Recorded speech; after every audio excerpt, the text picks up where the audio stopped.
Basura. Iyan lang ang tingin ko sa'yo. Ang malupit na salitang yon ni Tristan ay tila asidong sumunog sa pagkatao ni Teresa, habang sa kabilang silid, humahalakhak ang ahas na si Talia suot ang ninakaw na kwintas. Pinalayas siya sa sariling pamamahay sa gitna ng malakas na bagyo. Ngunit imbes na umiyak, buong tapang na pinunasan ni Teresa ang dugong tumutulo sa kanyang noo. Babangon siya mula sa putikan. Ngunit paano niya sisimulan ng pagganti kung ang mismong puso niya ang unang nawasak? Huwag mo akong daanin sa mga luha mong amoy lupa. Sa bagay, ano pa nga ba ang aasahan ko sa isang patay gutom na ibinayad lang para sa utang ng kanyang mga magulang? Ang malupit na boses na iyon ay sinundan ng isang marahas na pagdapo ng palad sa pisngi. Namula ang balat at pumutok ang gilid ng labi ni Teresa. Ngunit hindi ang pisikal na sakit ang nagpadurog sa kanya, kundi ang katotohanang ilang segundo lamang bago ang sampal na yon. Nakaluhod siya sa malamig na sahig. Maingat na hinuhugasan ang mga paa ni Doña Teodora gamit ang maligamgam na tubig na may pinakulo ang dahon ng bayabas. Ginagawa niya ito gabi-gabi upang maibsan ang rayuma ng kanyang biyenan. Isang kilos ng dalisay na pag-aalaga na sinuklian ng walang awang panghahamak. Isang kumikinang na gintong relos ang marahas na inihagis ng Donya sa kanyang harapan. Tumama ito sa mangkok ng majolika at gumawa ng matinis na ingay bago gumulong sa sahig. Nanigas ang lalamunan ni Teresa, tila may nakabararitong basag na salamin na pumipigil sa kanyang paghinga. Namanhid ang kanyang mga braso. Ang mainit na tubig mula sa palanggana ay natapon sa kanyang mga tuhod. Ngunit hindi niya alintana ang paso. Nakatitig lamang siya sa mamahaling relos. Hindi maintindihan kung bakit naroon ang bagay na yon sa loob ng lumang bayong na iniwan pa ng kanyang yumaong lola. Bakit ganito kalupit ang mundo? Paano naging kasalanan ang maging mahirap? Hanggang kailan niya babayaran ang utang na hindi naman siya ang umutang? Hindi ko po kinuha yan, senyora. Nangangatog ang boses na sagot ni Teresa. Itinaas niya ang kanyang mga mata. Nagmamakaawa ng kaunting pag-unawa. Kahit kailan po ay hindi ako nagnakaw. Sinungaling! Panduduro ni Doña Teodora. Ang matalim nitong kuko ay halos bumaon sa noo ni Teresa. Sino pa ba ang papasok sa kwarto ko para maglinis kundi ikaw? Mukha ba akong tanga para maniwala na kusang lumakad ang relos ko papunta sa mabaho mong bag? Bago pa man makasagot si Teresa, isang malambot at umiiyak na boses ang sumingit. Mabilis na lumapit si Talia, ang ampon at pamangkin ng Donya. Lumuhod ito sa tabi ni Teresa at hinawakan ang braso ng matanda. Tita, please huminahon na po kayo. Lumuluha at tila nagmamakaawang pakiusap ni Talia. Ang kanyang boses ay umaapaw sa pekeng habag. Maawa na po kayo kay Teresa. Baka nagipit lang talaga siya, kaya niya nagawa ito. Alam niyo naman po na sanay siya sa hirap sa probinsya at baka natemplang siya nang makita ang mga alahas ninyo. Ako na lang po ang magbabayad ng halaga ng relos, huwag niyo na po siyang palayasin. Para sa isang taong hindi nakakakilala kay Talia, ang mga salitang iyon ay iisiping galing sa isang anghel. Ngunit ramdam ni Teresa ang pagkakadiin ng mga kuko ni Talia sa kanyang braso. Nang magtama ang kanilang mga paningin, nakita ni Teresa ang isang maliit at malademonyong na ngiti na sumilay sa mga labi nito. Isang ngiting hindi nakikita ng Donya. Lalo lamang nitong idiniin si Teresa sa kasalanang hindi niya ginawa sa pamamagitan ng pag-arte na tila pinagtatakpan siya nito. Nakikita mo na, Teresa? Napakabuti ng pinsan ni Tristan sa'yo, pero tinutuklaw mo kami ng patalikod. Asik ng Donya. Sa kalagitnaan ng kaguluhan, bumukas ang malaking pintuan ng mansyon. Pumasok si Tristan. Ang kanyang tikas ay nagdadala ng kapangyarihan at awtoridad ng isang tagapagmana. Ngunit ang kanyang mga mata ay puyat at pagod mula sa buong araw na pagpapatakbo ng kanilang kumpanya. Nang makita niya ang eksena sa sala, ang kanyang ina na nanginginig sa galit, si Talia na umiiyak, at si Teresa na nakaluhod sa gitna ng natapong tubig. Isang malalim na pagbuntong hininga ang pinakawalan niya. Umahon ng isang maliit na pag-asa sa dibdib ni Teresa. Tumingala siya sa kanyang asawa, ang lalaking pinangakuan niya sa harap ng altar, kahit pa ang kasal na yon ay isa lamang kontrata para iligtas ang kanyang pamilya sa pagkakakulong. Inasahan niyang kahit paano, kahit kakarampot, ay magtatanong ito kung ano ang totoong nangyari. Ngunit dumapo ang malamig na paningin ni Tristan sa gintong relos na nasa sahig, at pagkatapos ay sa dugo ang labi ni Teresa. Walang awa, walang pag-ibig, walang kahit anong emosyon kundi pandidiri. Ano na naman ba ito? Malamig na tanong ni Tristan. Ang boses ay tila yelong tumusok sa puso ni Teresa. Tristan, maniwala ka sa akin. Hindi ako nagnakaw. Sinubukan ni Teresa na gumapang palapit sa sapatos ng kanyang asawa. Humakbang pa atras si Tristan. Tila iniiwasan na madikit ang mamahaling sapatos sa kamay ng asawa. I told you to just stay in your room and be invisible, Teresa. Mahirap ba yung intindihin? Bakit kailangan mo pang magnakaw? Magkano ba ang kailangan mo para tumigil ka na sa panggugulo sa pamilyang ito? Sabihin mo para mabayaran ko na at nang matapos na ang kahibangan na ito. Ang mga salitang yon ay mas masakit pa sa 1,000 sampal. Unti-unting napabitaw ang mga kamay ni Teresa. Parang hinigop ang buong lakas ng kanyang kaluluwa.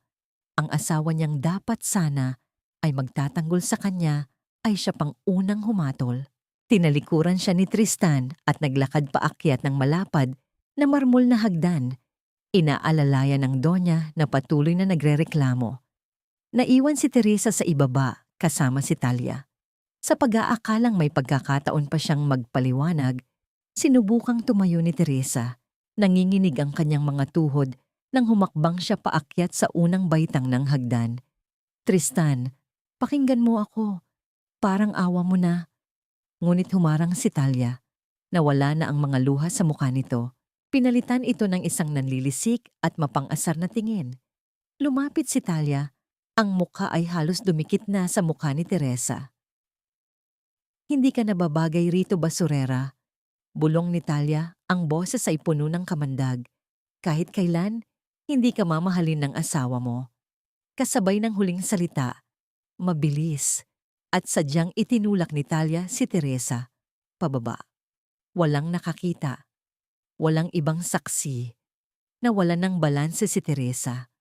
Mabilis at walang awang hinila ng semento ang kanyang katawan.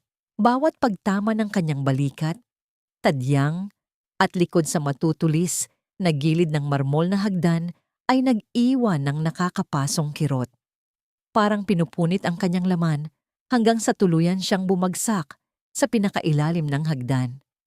Tumama ang gilid ng kanyang noo sa matigas na sahig.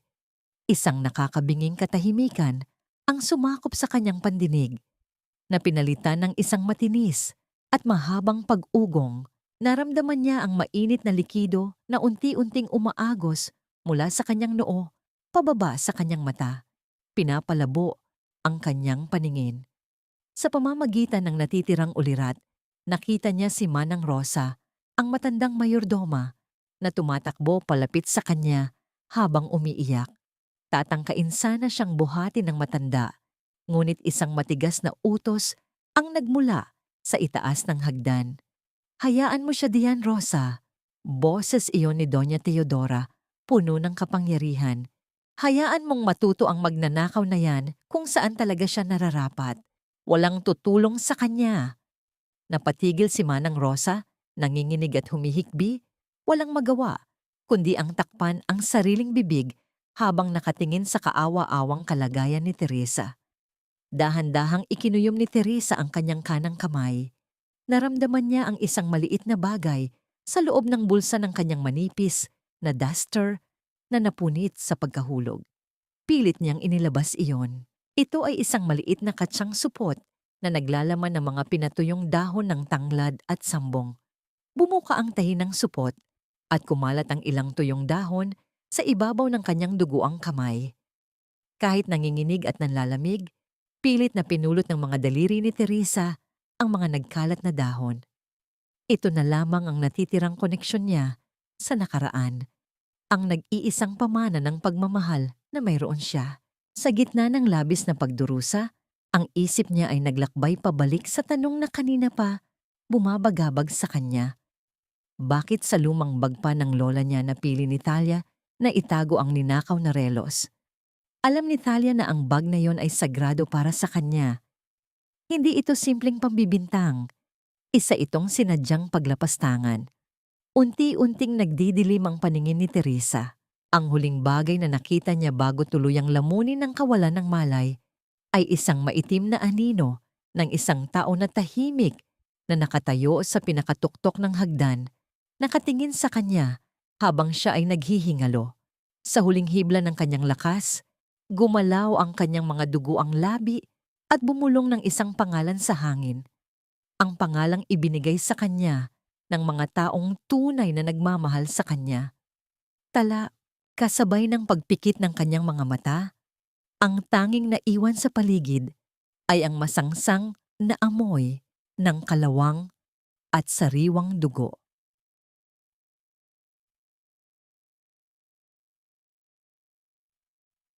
Bumuka ang mga mata ni Teresa sa gitna ng isang makipot at malamig na silid.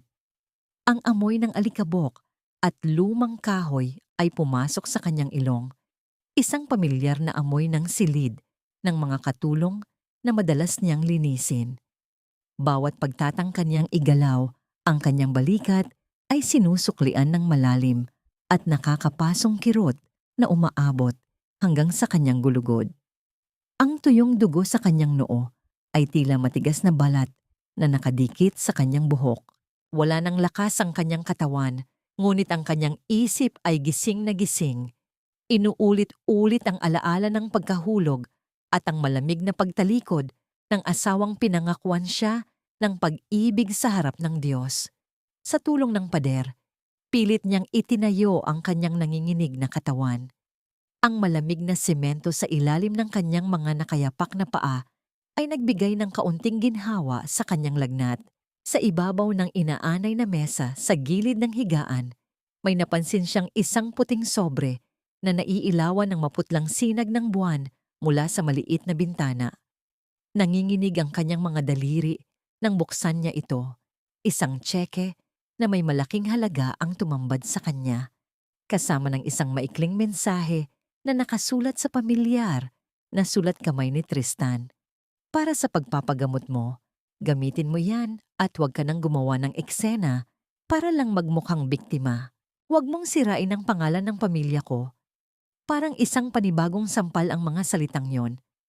Sa paningin ni Tristan, ang lahat ng pagdurusa niya, ang pagtulak sa kanya sa hagdan, ay isa lamang malaking palabas upang makahingi siya ng pera. Ganito ba kababa ang tingin sa kanya ng lalaking minsan ay naniwala siyang magiging kakampi niya? Tinitigan ni Teresa ang tseke, isang malaking halaga na kayang bumili ng maraming luho, ngunit hindi kailanman mabibili ang nawasak niyang dignidad. Dati, baka iniyakan niya ang papel na ito. Baka nagmakaawa siya kay Tristan na paniwalaan siya. Ngunit ang mga luha ni Teresa ay natuyo na sa malamig na marmol ng hagdanan ng mga Torres. Ang babaeng palaging nakayuko at humihingi ng tawad sa kasalanang hindi niya ginawa ay namatay na ng gabing iyon. Nang walang pag-aalinlangan, pinunit ni Teresa ang tseke mula sa gitna. Pinunit niya ito ng paulit-ulit hanggang sa maging maliliit na piraso ang makapal na papel at hinayaan itong bumagsak sa sahig na tila mga tuyong dahon na walang halaga. Tumingin siya sa basag na salamin sa dingding. Ang kanyang mukha ay puno ng pasa, ang kanyang labi ay sugatan, ngunit ang kanyang mga mata ay nag-aapoy sa isang bagong paninindigan. Kinuha niya ang isang kupas na lasong tela mula sa kanyang bulsa, ang tanging pamana ng kanyang lola bago ito pumanaw. Gamit ang kanyang nangangawit na mga kamay, inipon niya ang kanyang mahaba at magulong buhok at mahigpit na itinali iyon sa likod ng kanyang batok. Sa bawat paghigpit ng buhol ng laso ay siya ring pagkakabuhol ng kanyang determinasyon. Hindi na siya iiyak sa pamamahay na ito. Gagamitin niya ang natitirang hininga upang mabuhay, hindi para sa kanila, kundi para sa sarili niya. Siya ay si Tala, ang apong babae ng pinakamagaling na manggagamot sa kanilang probinsya, at hindi siya magpapatalo sa mga halimaw na nakasuot ng seda at ginto. Palihim siyang lumabas ng silid. Ginamit niya ang pintuan sa likod ng kusina upang maiwasan ang mga nagpapatrulyang gwardya. Ang hangin sa labas ay matalim at nanunuot sa buto, ngunit ipinagpatuloy niya ang paghila sa kanyang paang pilay patungo sa inabandonang hardin sa likod ng malawak na lupain ng mansyon. Ang lugar na ito ay matagal nang nakalimutan ng pamilya Torres. Puno ito ng matataas na talahib at mga ligaw na baging. Ngunit para sa mga matang sanay sa sining ng hilot at katutubong panggagamot, ang lugar na ito ay isang gintong minahan. Agad na namataan ni Teresa ang mga dahon ng lagundi na tumutubo malapit sa lumang pader at ang makapal na aloe vera na nakatago sa ilalim ng mga tuyong sanga. Gagamitin niya ang mga ito upang pawiin ang pamamaga ng kanyang mga sugat at maiwasan ang impeksyon sa kanyang noo. Habang nakaluhod at maingat na pumipitas ng mga dahon, sinubukan niyang abutin ang isang malaking halamang sambong na natatakpan ng makapal na damo. Sa paghawi ng kanyang mga kamay, sa masukal na bahagi, nadama ng kanyang mga daliri ang isang matigas at malamig na bagay. Hindi ito bato o tuod ng kahoy. Pinilit niyang hawiin pa ang mga baging at lupa. Tumambad sa kanya ang isang malaking baul na gawa sa maitim na kahoy, napapalibutan ng makapal na kalawang at nakasara ng isang malaking kandadong tanso. May mga nakaukit na pamilyar na hugis sa takip nito, mga disenyong tila pamilyar sa kanyang paningin, ngunit hindi niya matukoy kung saan niya nakita. Bakit may ganitong kahon na sadyang ibinaon at itinago sa pinakasulok ng inabandonang hardin ng mga Torres? Kanino ito pag-aari at anong sikreto ang nilalaman nito? Bago pa man niya mahawakan ang kandado, isang matalim at nakakapasong liwanag ang biglang tumama sa kanyang mukha. Nasilaw siya at napapikit. Mula sa dilim, lumitaw ang mga figura ng dalawang gwardya na may hawak na malalaking flashlight. At sa likod nila, nakatayo ang isang bulto na nakasuot ng makapal at mamahaling balabal. Si Doña Teodora. Ang mukha ng matanda ay nakangiwi sa labis na pandidiri. Tila nakakita ng isang nakakadiring insekto sa kanyang paboritong hardin. Hindi na ako magtataka kung bakit amoy lupa ang buong mansyon. Pang-iinsulto ni Doña Teodora. Ang boses ay matalim na pumuputol sa katahimikan ng gabi. Namumulot ka na naman ng basura na parang daga. Ano? Ginagawa mo bang mangkukulam ang sarili mo sa likod ng pamamahay ko? Sa halip na yumuko at manginig sa takot tulad ng dati, dahan-dahang tumayo si Teresa. Itinaas niya ang kanyang baba. Sinalubong ang nanlilisik na mga mata ng kanyang biyenan. Kahit paramdam niya ang pag-agos ng sariwang dugo mula sa kanyang sugat na muling bumuka. Ang matapang na titig na yon ay isang tahimik na pagsuway na lalong nagpagalit sa Donya. Matapang ka na ngayon dahil binigyan ka ng pera ng anak ko? Sigaw ni Doña Teodora. Ang leeg ay namumula sa galit dahil sa kawalan ng paggalang ng babaeng nasa harapan niya. Tumingin ang matanda sa mga gwardya. Kumuha kayo ng gas. Buhusan ninyo ang lahat ng mga damong yan. Sunugin ang buong lugar na ito ngayon din. Ipapakita ko sa basurerang yan na wala siyang pag-aari sa bahay na ito kahit isang pirasong dahon. Wala pang ilang segundo, naamoy ni Teresa ang matapang at nakakahilong amoy ng gas na ibinubuhos sa paligid ng mga halamang gamot na kanyang kailangan at sa mismong lugar kung saan nakabaon ang misteryosong baul. Mula sa kamay ng isang gwardya, isang posporo ang kinaskas at ang sumunod na naramdaman ni Teresa ay ang nakakapasong init ng papalapit na apoy.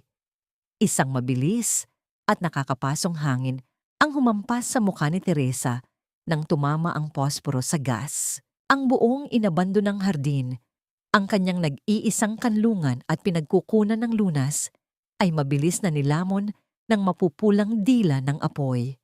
Bawat pagkinang nito sa dilim ay parang tumutupok sa kanyang huling pag-asa. Pilit siyang umatras habang umiikot ang itim na usok sa kanyang paligid, inuubo at nanginginig. Nakatayo lamang si Doña Teodora, walang mababakas na pag-aalala at nakatingin na, tila nanonood ng isang nakakaaliw na palabas. Iyan ang mangyayari sa lahat ng basura sa pamamahay ko. Malamig na banta ng matanda bago tuluyang tumalikod. Ngunit bago pa man makahakbang palayo si Doña Teodora, isang nakabibinging pagkalabog mula sa itaas ng mansyon ang bumasag sa gabi. Mula sa malaking beranda ng ikalawang palapag, nakita ng mga gwardya ang isang figura na nakahandusay sa sahig. Si Tristan, ang lalaking nagmamay-ari ng lahat ngunit walang kakayahang maging masaya. Nakangiwi ang kanyang mukha sa sakit, ang kanyang mga kamay ay mahigpit na nakahawak sa kanyang dibdib habang pilit na humihigop ng hangin. Ang kanyang mamahaling polo shirt ay basang-basa ng malamig na pawis. Ang puyat na katawan ay nag-collapse matapos ang magkakasunod na araw ng pagkawala ng tulog at walang tigil na tensyon sa kumpanya. Nagkagulo ang lahat. Ang mga gwardyang nagbuhos ng gas ay mabilis na kumaripas ng takbo paakyat. Nanlaki ang mga mata ni Doña Teodora sa labis na pagkagulat at sumigaw. Ang boses ay nanginginig at pumyok.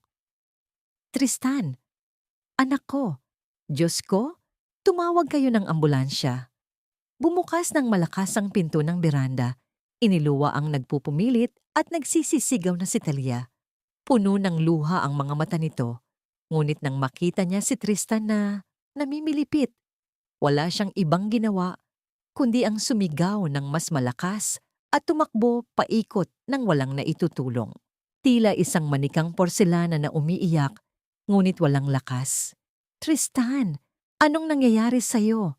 Tulong! Tili ni Talia, pinapahira ng mukha ng binatang asawa na hindi naman mapakali at lalo pang nag-hyperventilate sa sobrang ingay niya. Sa ibaba, hindi na inalintana ni Teresa ang apoy na unti-unting lumalamon sa kanyang mga halaman.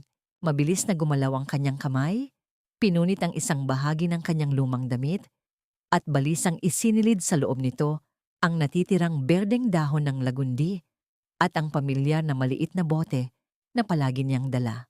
Tumakbo si Teresa paakyat ng hagdan.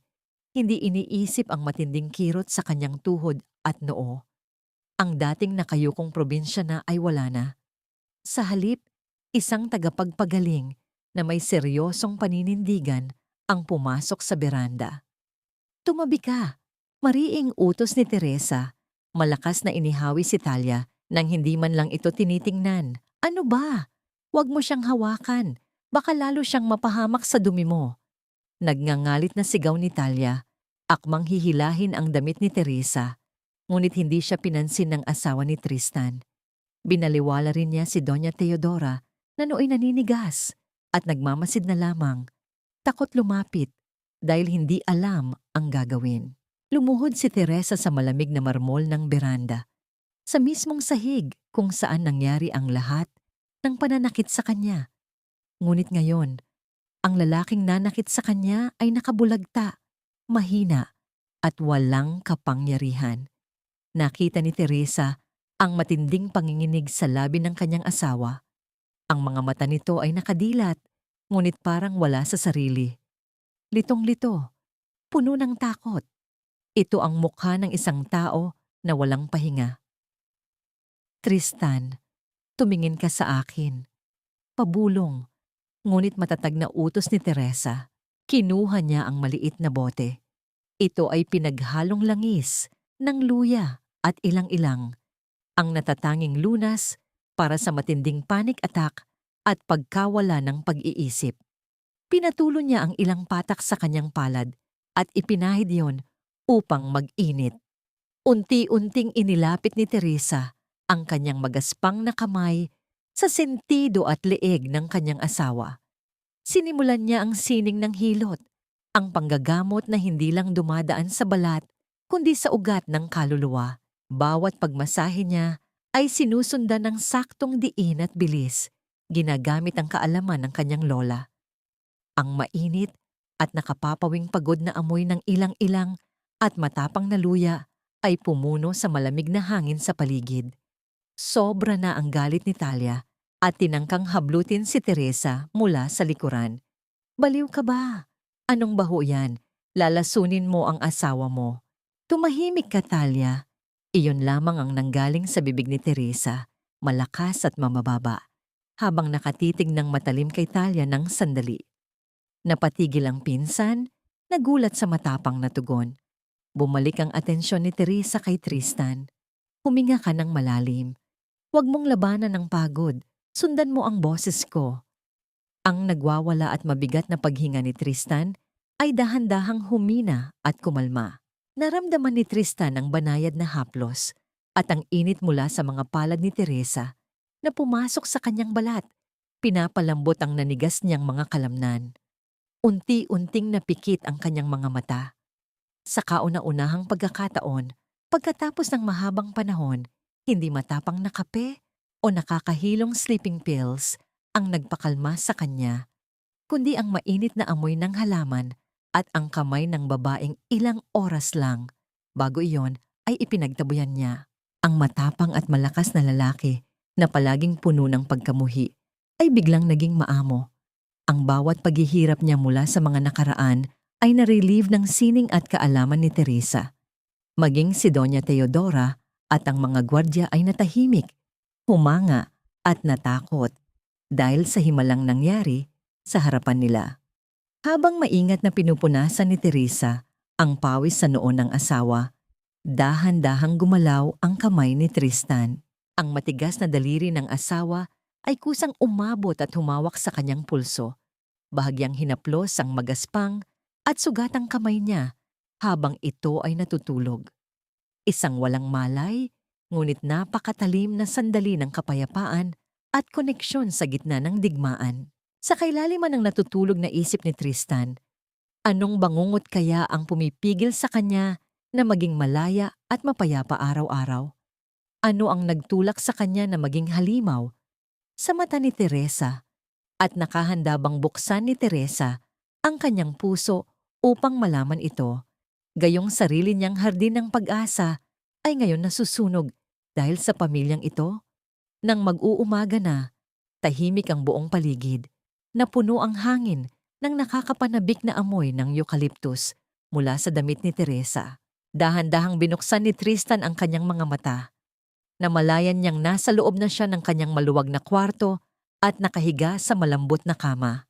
Sa tabi niya, nakaupo si Teresa habang inaayos ang mga gamit panlunas na natitira. Handa nang tumayo upang lisanin ang kwarto at iwanan siyang muli.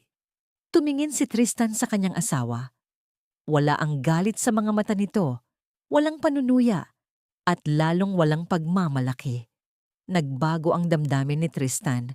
Imbes na ipagtabuyan niya ito gaya ng dati, nakaramdam siya ng takot na mag-isang muli. Bumukas ang kanyang labi at tahimik na bumulong. "Huwag kang aalis."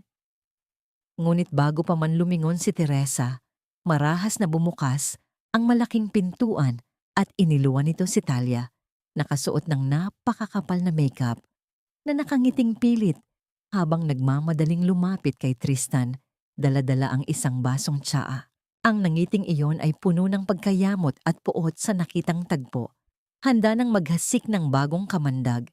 Kasabay nito, mula sa labas ng bintana, pumasok ang nakabibinging tunog ng mga basag na porselana mula sa sala.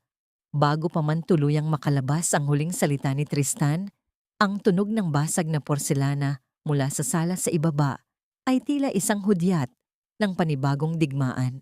Ang matalim na ingay ay nagpahiwatig ng galit na umaapaw mula kay Doña Teodora. Marahil ay idinidirekta ang pagkabigo sa mga katulong.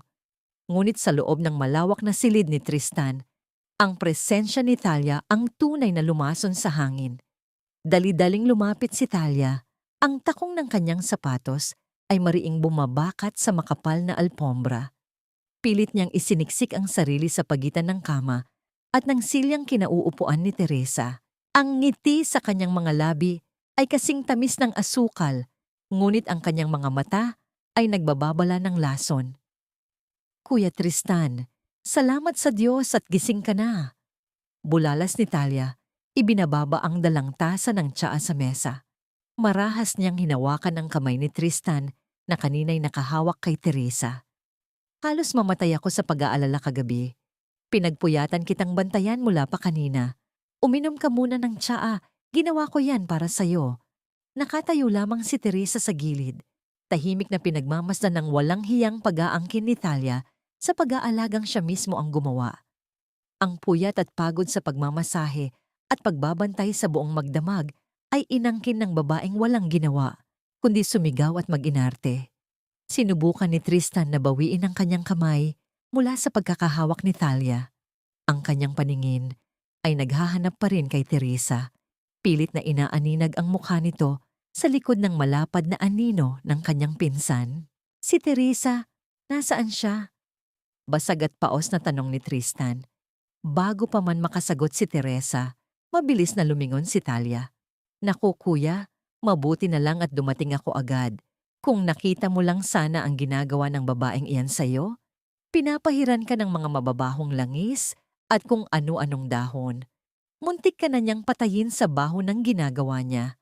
Baka nga iyan pa ang dahilan kung bakit ka inatake kagabi. Ginamitan ka yata ng gayuma o kulam para mapaamo ka.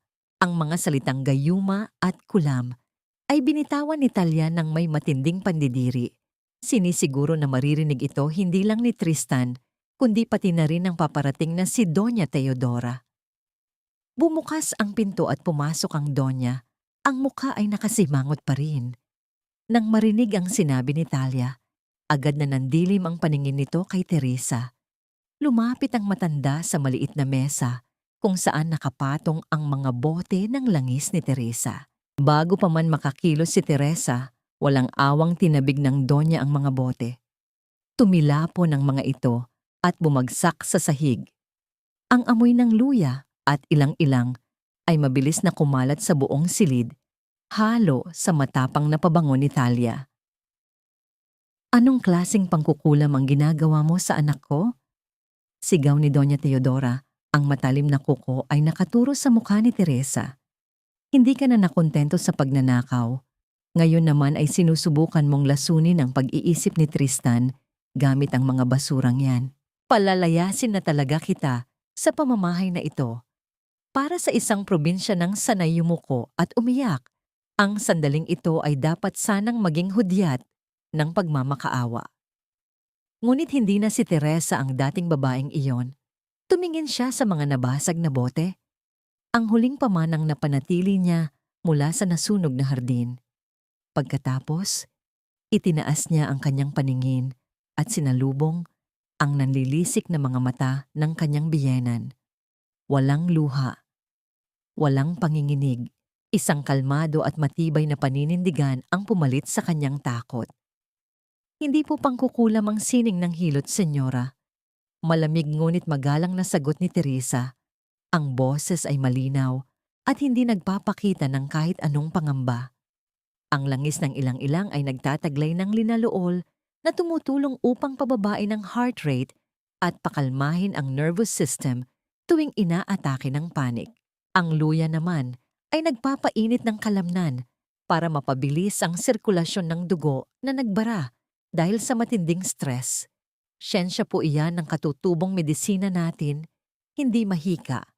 At kung hindi dahil sa mga basurang iyan kagabi, maaring hindi na humihinga ang anak ninyo ngayon, habang ang iba rito ay walang ginawa kundi sumigaw. Saglit na natahimik ang buong silid. Nabigla si Doña Teodora sa matalas at siyentipikong pagpapaliwanag na iyon. Lalo namang namula si Talia sa inis nang marinig ang pasaring ni Teresa sa kanyang pag-iinarte kagabi.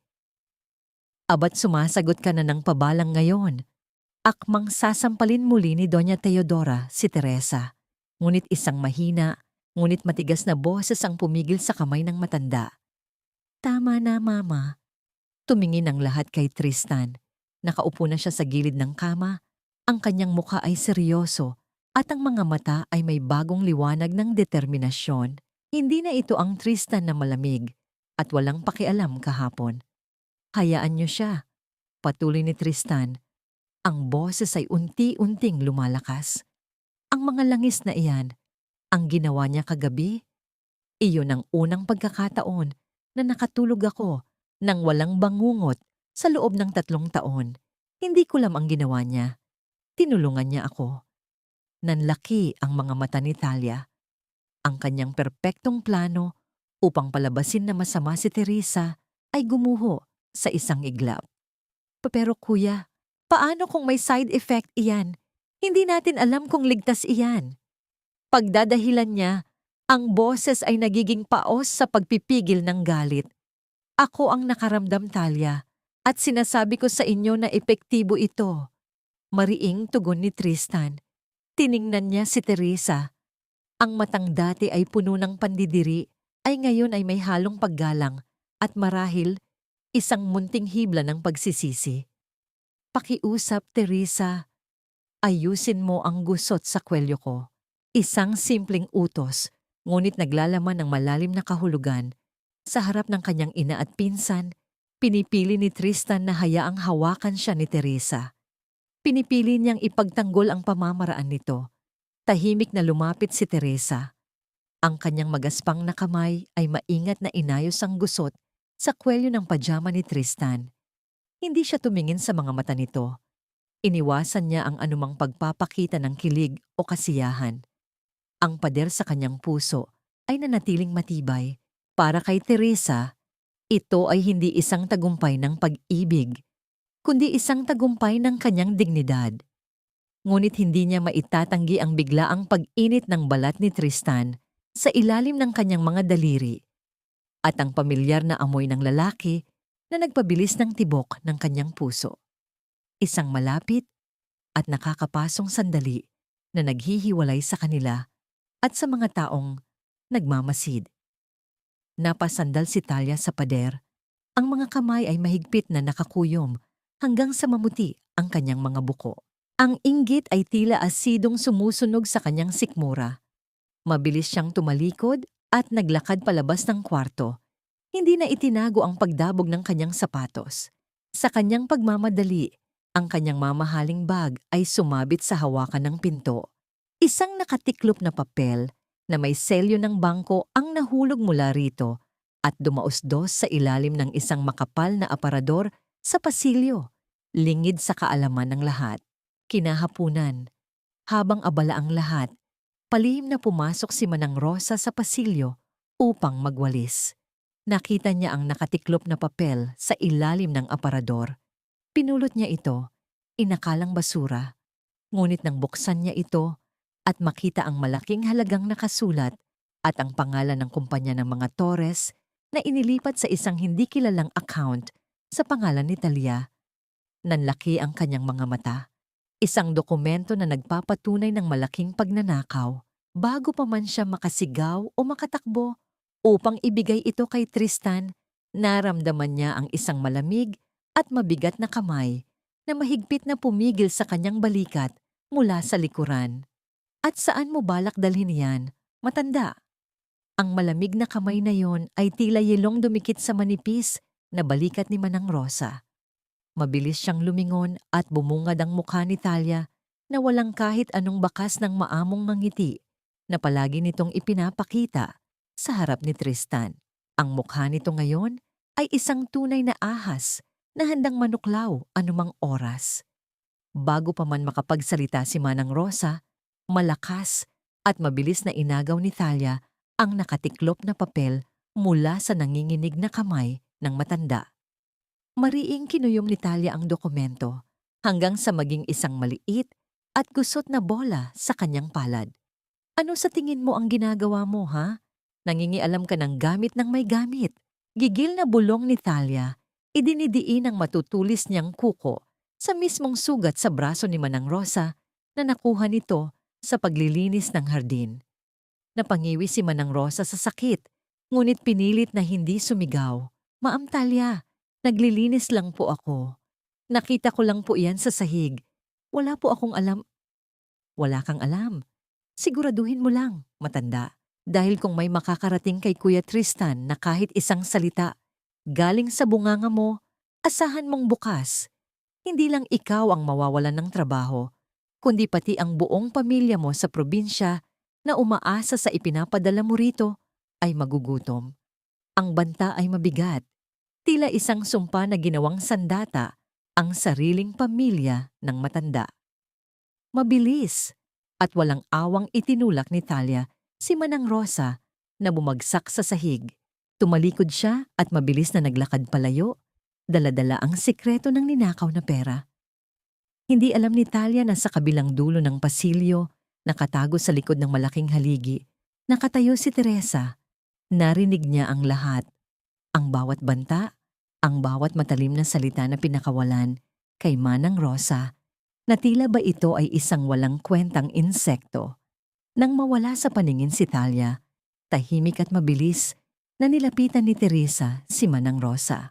Inalalayan niyang tumayo ang nanginginig na matanda, maingat na iniiwasang madiinan ng sugat nito.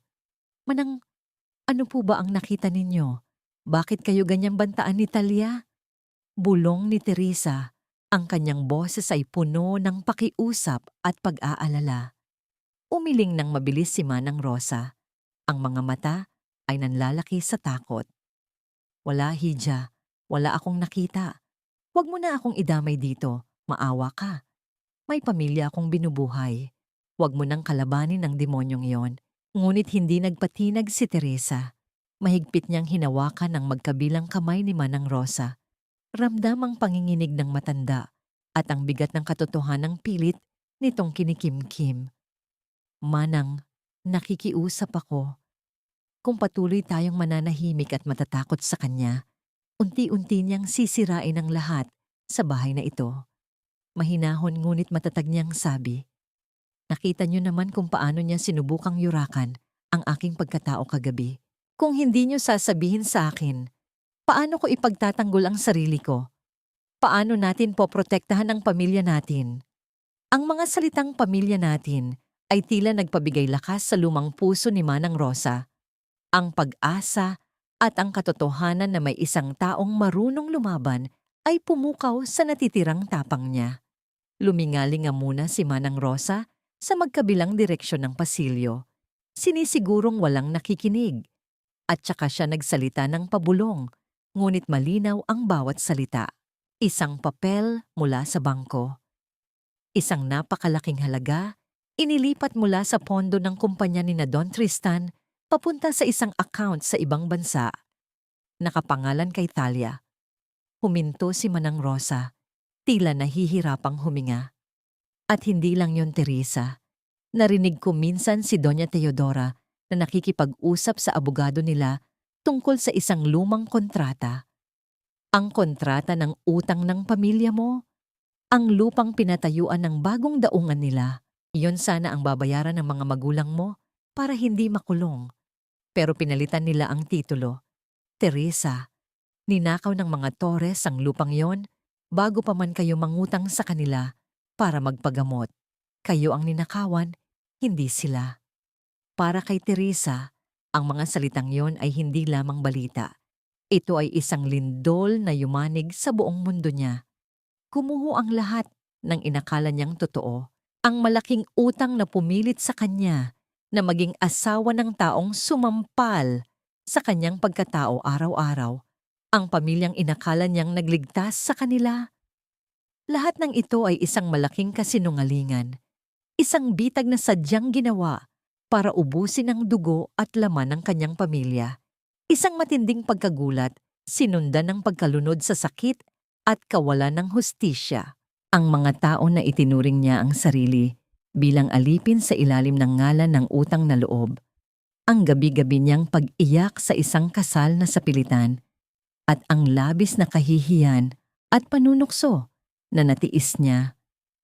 Lahat iyon, hindi pala niya dapat pinagdusahan kung hindi lang dahil sa kasakiman ng pamilyang ito.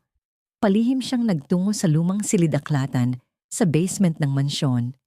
Alam niyang dito, itinatago ni Doña Teodora ang mga lumang file gamit ang isang lumang hairpin na gawang buksan ni Teresa ang kandado ng isang lumang filing cabinet. Nanginginig ang kanyang mga kamay habang naghahanap. Pagkaraan ng ilang minuto ng balisang paghalukay, nakita niya ito, ang isang lumang folder na may pangalan ng kanyang ama. Nang buksan niya ito, natambad sa kanya ang orihinal na kontrata ng pagkakautang ng kanyang pamilya, kalakip ang isang luma at naninilaw na papel, isang pekeng titulo ng lupa, kung saan pirma ng ama niya ang nakalagay bilang paglilipat ng pag-aari kapalit ng barya-baryang utang na kanilang inihulog. At sa ibaba, nandoon ang nakakapasong pirma na gawa-gawa lamang upang mapabilis ang pagkuha nila ng lupa bago pa maging legal ang transaksyon. Lumuha si Teresa, hindi dahil sa lungkot, kundi dahil sa labis na galit. Isang tahimik, ngunit nakamamatay na puot na pumutok mula sa ilalim ng kanyang pinakamatinding sakit. Nanginginig niyang hinaplos ang pirma ng kanyang yumaong ama sa gusot na papel. Bawat guhit ng tinta ay tila paalala ng bawat patak ng pawis at dugo ng mga magulang niya na sinipsip ng pamilya Torres para mas lalong yumaman. Hindi utang ang dahilan, kaya siya nandito. Siya ang may hawak ng hustisya, hindi sila. Sila ang magnanakaw, sila ang basurero. Ngunit sino ang peking saksi na pumirma kasama ni Doña Teodora at ang abogado para pagtakpan ang lahat ng ito? Isang pangalan na halos malabo at hindi mabasa sa dulo ng dokumento, marahil ay isang taong malapit din sa kanila. Mabilis niyang itinago ang kopya ng lumang kontrata sa ilalim ng kanyang damit, pinangakong ilalantad ang lahat kapag tamang panahon na. Aalis siya sa impyernong ito. Ngunit hindi siya aalis ng talunan at nananatiling alipin. Nang makabalik siya sa pasilyo, biglang sumulpot mula sa sulok si Tristan. Formal siyang nakasuot ng itim na tuksedo na halatang pinasadya. Napansin ni Teresa ang medyo magaan at maaliwalas na mukha nito kumpara kahapon. Ngunit mabilis muling bumalik ang tigas at kalamigan nang mapansin ang kanyang pagkadismaya. "Nasaan ka galing?" tanong ni Tristan, hindi bilang isang asawang nag-aalala, kundi isang among nagtatanong sa empleyado. Tiningnan nito si Teresa mula ulo hanggang paa, kapansin-pansin ang manipis at lumang damit ng asawa na punong-puno ng gasgas. "Umakyat ka sa kwarto. Pumasok ka sa walk-in closet ko, may kahon doon. Magbihis ka ng maayos at mag-ayos ka ng mukha. Dadalo tayo sa isang malaking pagtitipon kasama ang mga foreign investors ngayong gabi." "Ano? Pero Tristan, hindi ako..." "Ito lang ang hinihingi ko sa'yo, Teresa." Putol ni Tristan. Ang boses ay nag-iba, hindi na sumisigaw, ngunit naguutos na tila may pagbabanta. "Magpanggap kang asawa ko na walang problema, kahit ngayon lang gabi. Kailangan kong isara ang kontratang ito para sa daungan natin. Gawin mo yan at tatanawin ko itong malaking utang na loob." Utang na loob. Ang mismong salitang iyon ay tila kutsilyong lalong nagbaon sa pusong nagdurugo ni Teresa. Kung alam lang ng asawa niya kung ano ang nakatago sa likod ng salitang yon. Tiningnan ni Teresa si Tristan, isang malalim at mapanuring tingin. Naglakad si Tristan palayo, ngunit hindi napansin ang kaluskos ng mamahaling seda ng kahon na inabot sa kanya kanina, ni ang bigat ng puot na nag-aanyaya ng isang malaking paghihiganti mula sa babaeng inakalang alipin. Ngunit isa palang biktima ng pinakamalaking pagnanakaw.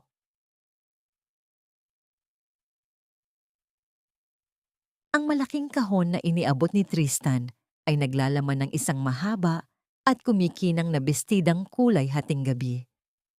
Marahil ay ito ang pinakamahal na telang nahawakan ni Teresa sa buong buhay niya. Ngunit nang iladlad niya ito, natuklasan niya ang isang malaking punit sa mismong laylayan nito, isang sadyang hiwa na tila ginawa ng matalim na gunting. Pumasok sa isip niya ang mapang-asar na ngiti ni Talia kaninang umaga. Sadyang sinira ni Talia ang damit upang ipahiya siya sa pagtitipon, upang ipakita sa lahat na kahit anong isuot ng isang basurera, mananatili itong basura. Ngunit hindi na iiyak si Teresa. Kinuha niya ang kanyang maliit na sewing kit, ang tanging naiwan sa kanya bukod sa mga halamang gamot. Gamit ang karayom at sinulid na ginto na naitago niya mula sa mga lumang damit, sinimulan niyang tahiin ang punit. Hindi niya ibinalik sa orihinal na anyo. Sa halip, ginamit niya ang sining ng pagbuburda ng kanyang probinsya. Lumikha siya ng mga nakakabighaning hugis ng dahon at bulaklak na tila gintong baging na gumagapang mula sa laylayan pataas. Bawat tusok ng karayom ay isang tahimik na pagrerebelde laban sa pamilyang nagtangkang sumira sa kanya. Nang gabing iyon, ang grand ballroom ng pamilya Torres ay napuno ng mga kilalang tao, politiko at mga dayuhang imbestor. Ang malalaking chandelier ay nagbibigay ng nakakasilaw na liwanag na tumatama sa mga mamahaling alahas ng mga bisita.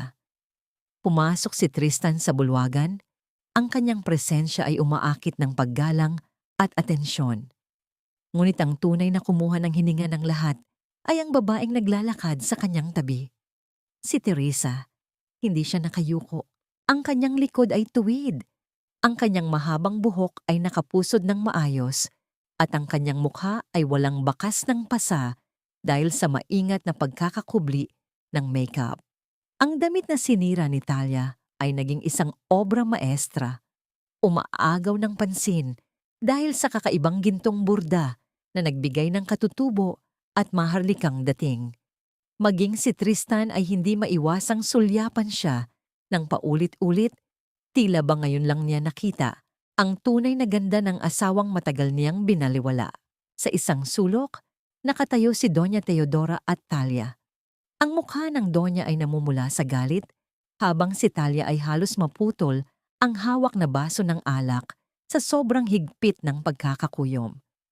Hindi nila matanggap na ang babaeng inaasahan nilang magiging katatawanan ay ngayon ay tinitingala ng lahat. Lumapit ang Donya. Pilit nang ngumingiti, ngunit ang mga mata ay nagbabanta. Tristan, anak, nandito na si Mr. Alcantara at ang mga Spanish investors. Sigurado ka bang gusto mong isama ang asawa mo sa pakikipag-usap? Alam mo namang mahirap intindihin ang English niya, baka mapahiya lang tayo. Sinasadya ng Donya na lakasan ng boses upang marinig ng mga bisitang nakapaligid. Isang malinaw na pang-iinsulto upang ipaalala kay Teresa ang kanyang mababang antas. Saglit na nag-alinlangan si Tristan. Alam niyang mahalaga ang gabing ito para sa daungan. Ngunit bago pa siya makasagot, isang matangkad at may edad na dayuhang lalaki ang lumapit sa kanila. Ito si Senyor Delgado, ang pinakamalaking imbestor mula sa Espanya. Senyor Torres, anong gandang gabi? Bati ni Senyor Delgado sa wikang Ingles bago bumaling kay Teresa. At sino ang napakagandang ginang na ito na may napakagandang kasuotan? Bago pa man makasagot si Doña Teodora upang maliitin si Teresa, dahan-dahang nang ngumiti si Teresa at nagsalita. Buenas noches, Senyor Delgado. Es un honor conocerle. Soy Teresa, la esposa de Tristan. Magandang gabi, Senyor Delgado. Isang karangalan na makilala kayo. Ako po si Teresa, ang asawa ni Tristan. Ang kanyang Espanyol ay matatas, malinaw, at walang halong pag-aalinlangan. Nanlaki ang mga mata ni Doña Teodora. Napanganga si Talia. Kahit si Tristan ay natigilan, tinitigan si Teresa nang may matinding pagtataka at paghanga. Hindi nila alam na ang lola ni Teresa, na isang kilalang manggagamot noong panahon ng mga Kastila, ay nagturo sa kanya ng wika. Ginamit ni Teresa ang pagkakataon, nakipag-usap siya kay Senyor Delgado, ipinapaliwanag ang kahalagahan ng pagrespeto sa kalikasan at ang yaman ng katutubong medisina ng Pilipinas, mga paksang nagkataong advocacy rin ng kumpanya ng dayuhan. Sa bawat salita niya, lalong humanga ang mga imbestor. Ang inaasahang kahihiyan ay naging pinakamalaking tagumpay ng kumpanya ng mga Torres ng gabing iyon. Tiningnan ni Tristan si Teresa. Hindi na ito ang babaeng kinakikitaan niya ng utang na loob. Ito ay isang babaeng may sariling liwanag. Lumapit si Tristan. Inilaan ang kanyang kamay kay Teresa. "Maaari ba kitang maisayaw?" Mahinang tanong ni Tristan. Ang boses ay puno ng pakiusap at hindi utos. Tumango si Teresa. Tinanggap ang kamay ng asawa, ngunit nanatiling malamig ang kanyang puso. Pumunta sila sa gitna ng bulwagan habang tumutugtog ang isang mabagal at nakakapasong musika. Inilagay ni Tristan ang kanyang kamay sa baywang ni Teresa. Naramdaman niya ang panginginig ng laman sa ilalim ng tela. "Ang nipis mo na," bulong ni Tristan. Ang kanyang mga mata ay nagpapakita ng unang bakas ng tunay na pag-aalala. "Saan mo natutunang magsalita ng ganoon? Marami pa ba akong hindi alam sa'yo?" "Marami, Tristan," sagot ni Teresa. Hindi iniiwas ang tingin. "Tulad ng hindi mo alam kung paano talaga nakuha ng pamilya mo ang lupang kinatatayuan ng bago ninyong daungan." Natigilan si Tristan. Ang kanyang mga hakbang ay bahagyang nawala sa kumpas. "Ano ang ibig mong sabihin?"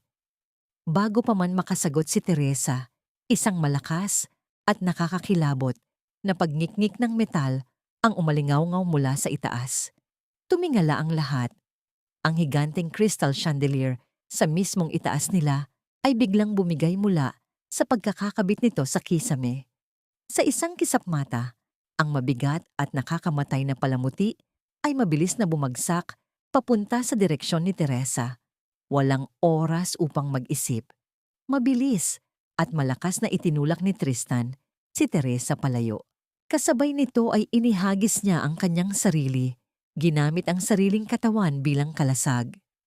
Ang buong bulwagan ay umalingaw-ngaw sa mga sigaw at pagkabigla nang tumama ang chandelier sa sahig, kasabay ng pagsabog ng libu-libong piraso ng bubog at ang amoy ng alikabok at sariwang dugo. Ang maputlang liwanag ng ospital ay bumalot sa tahimik na silid, sinasabayan ng malamig at nakakapanindig balahibong amoy ng antiseptiko. Nakahiga si Tristan sa gitna ng malaking kama. Ang kanyang balikat at likod ay nababalutan ng makakapal na benda.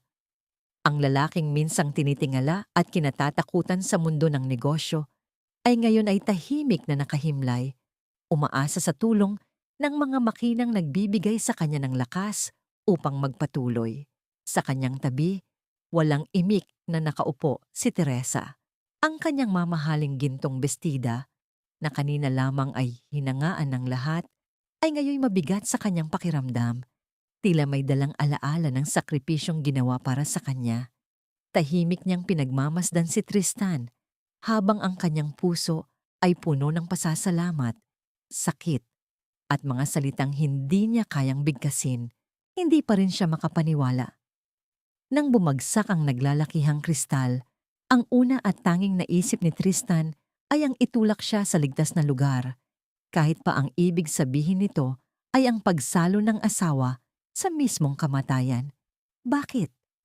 Bakit siya ililigtas ng lalaking palaging nagpaparamdam na siya ay isang walang kwentang pabuya ng utang na loob? Ang marahas na pagbukas ng pintuan ay bumasag sa malalim niyang pag-iisip. Iniluwan nito si Talia. Ang muka ay basang-basa ng luha na tila inensayo sa harap ng salamin. Nagmamadali itong lumapit sa kama. Walang awang binabangga ang balikat ni Teresa upang makasiksik.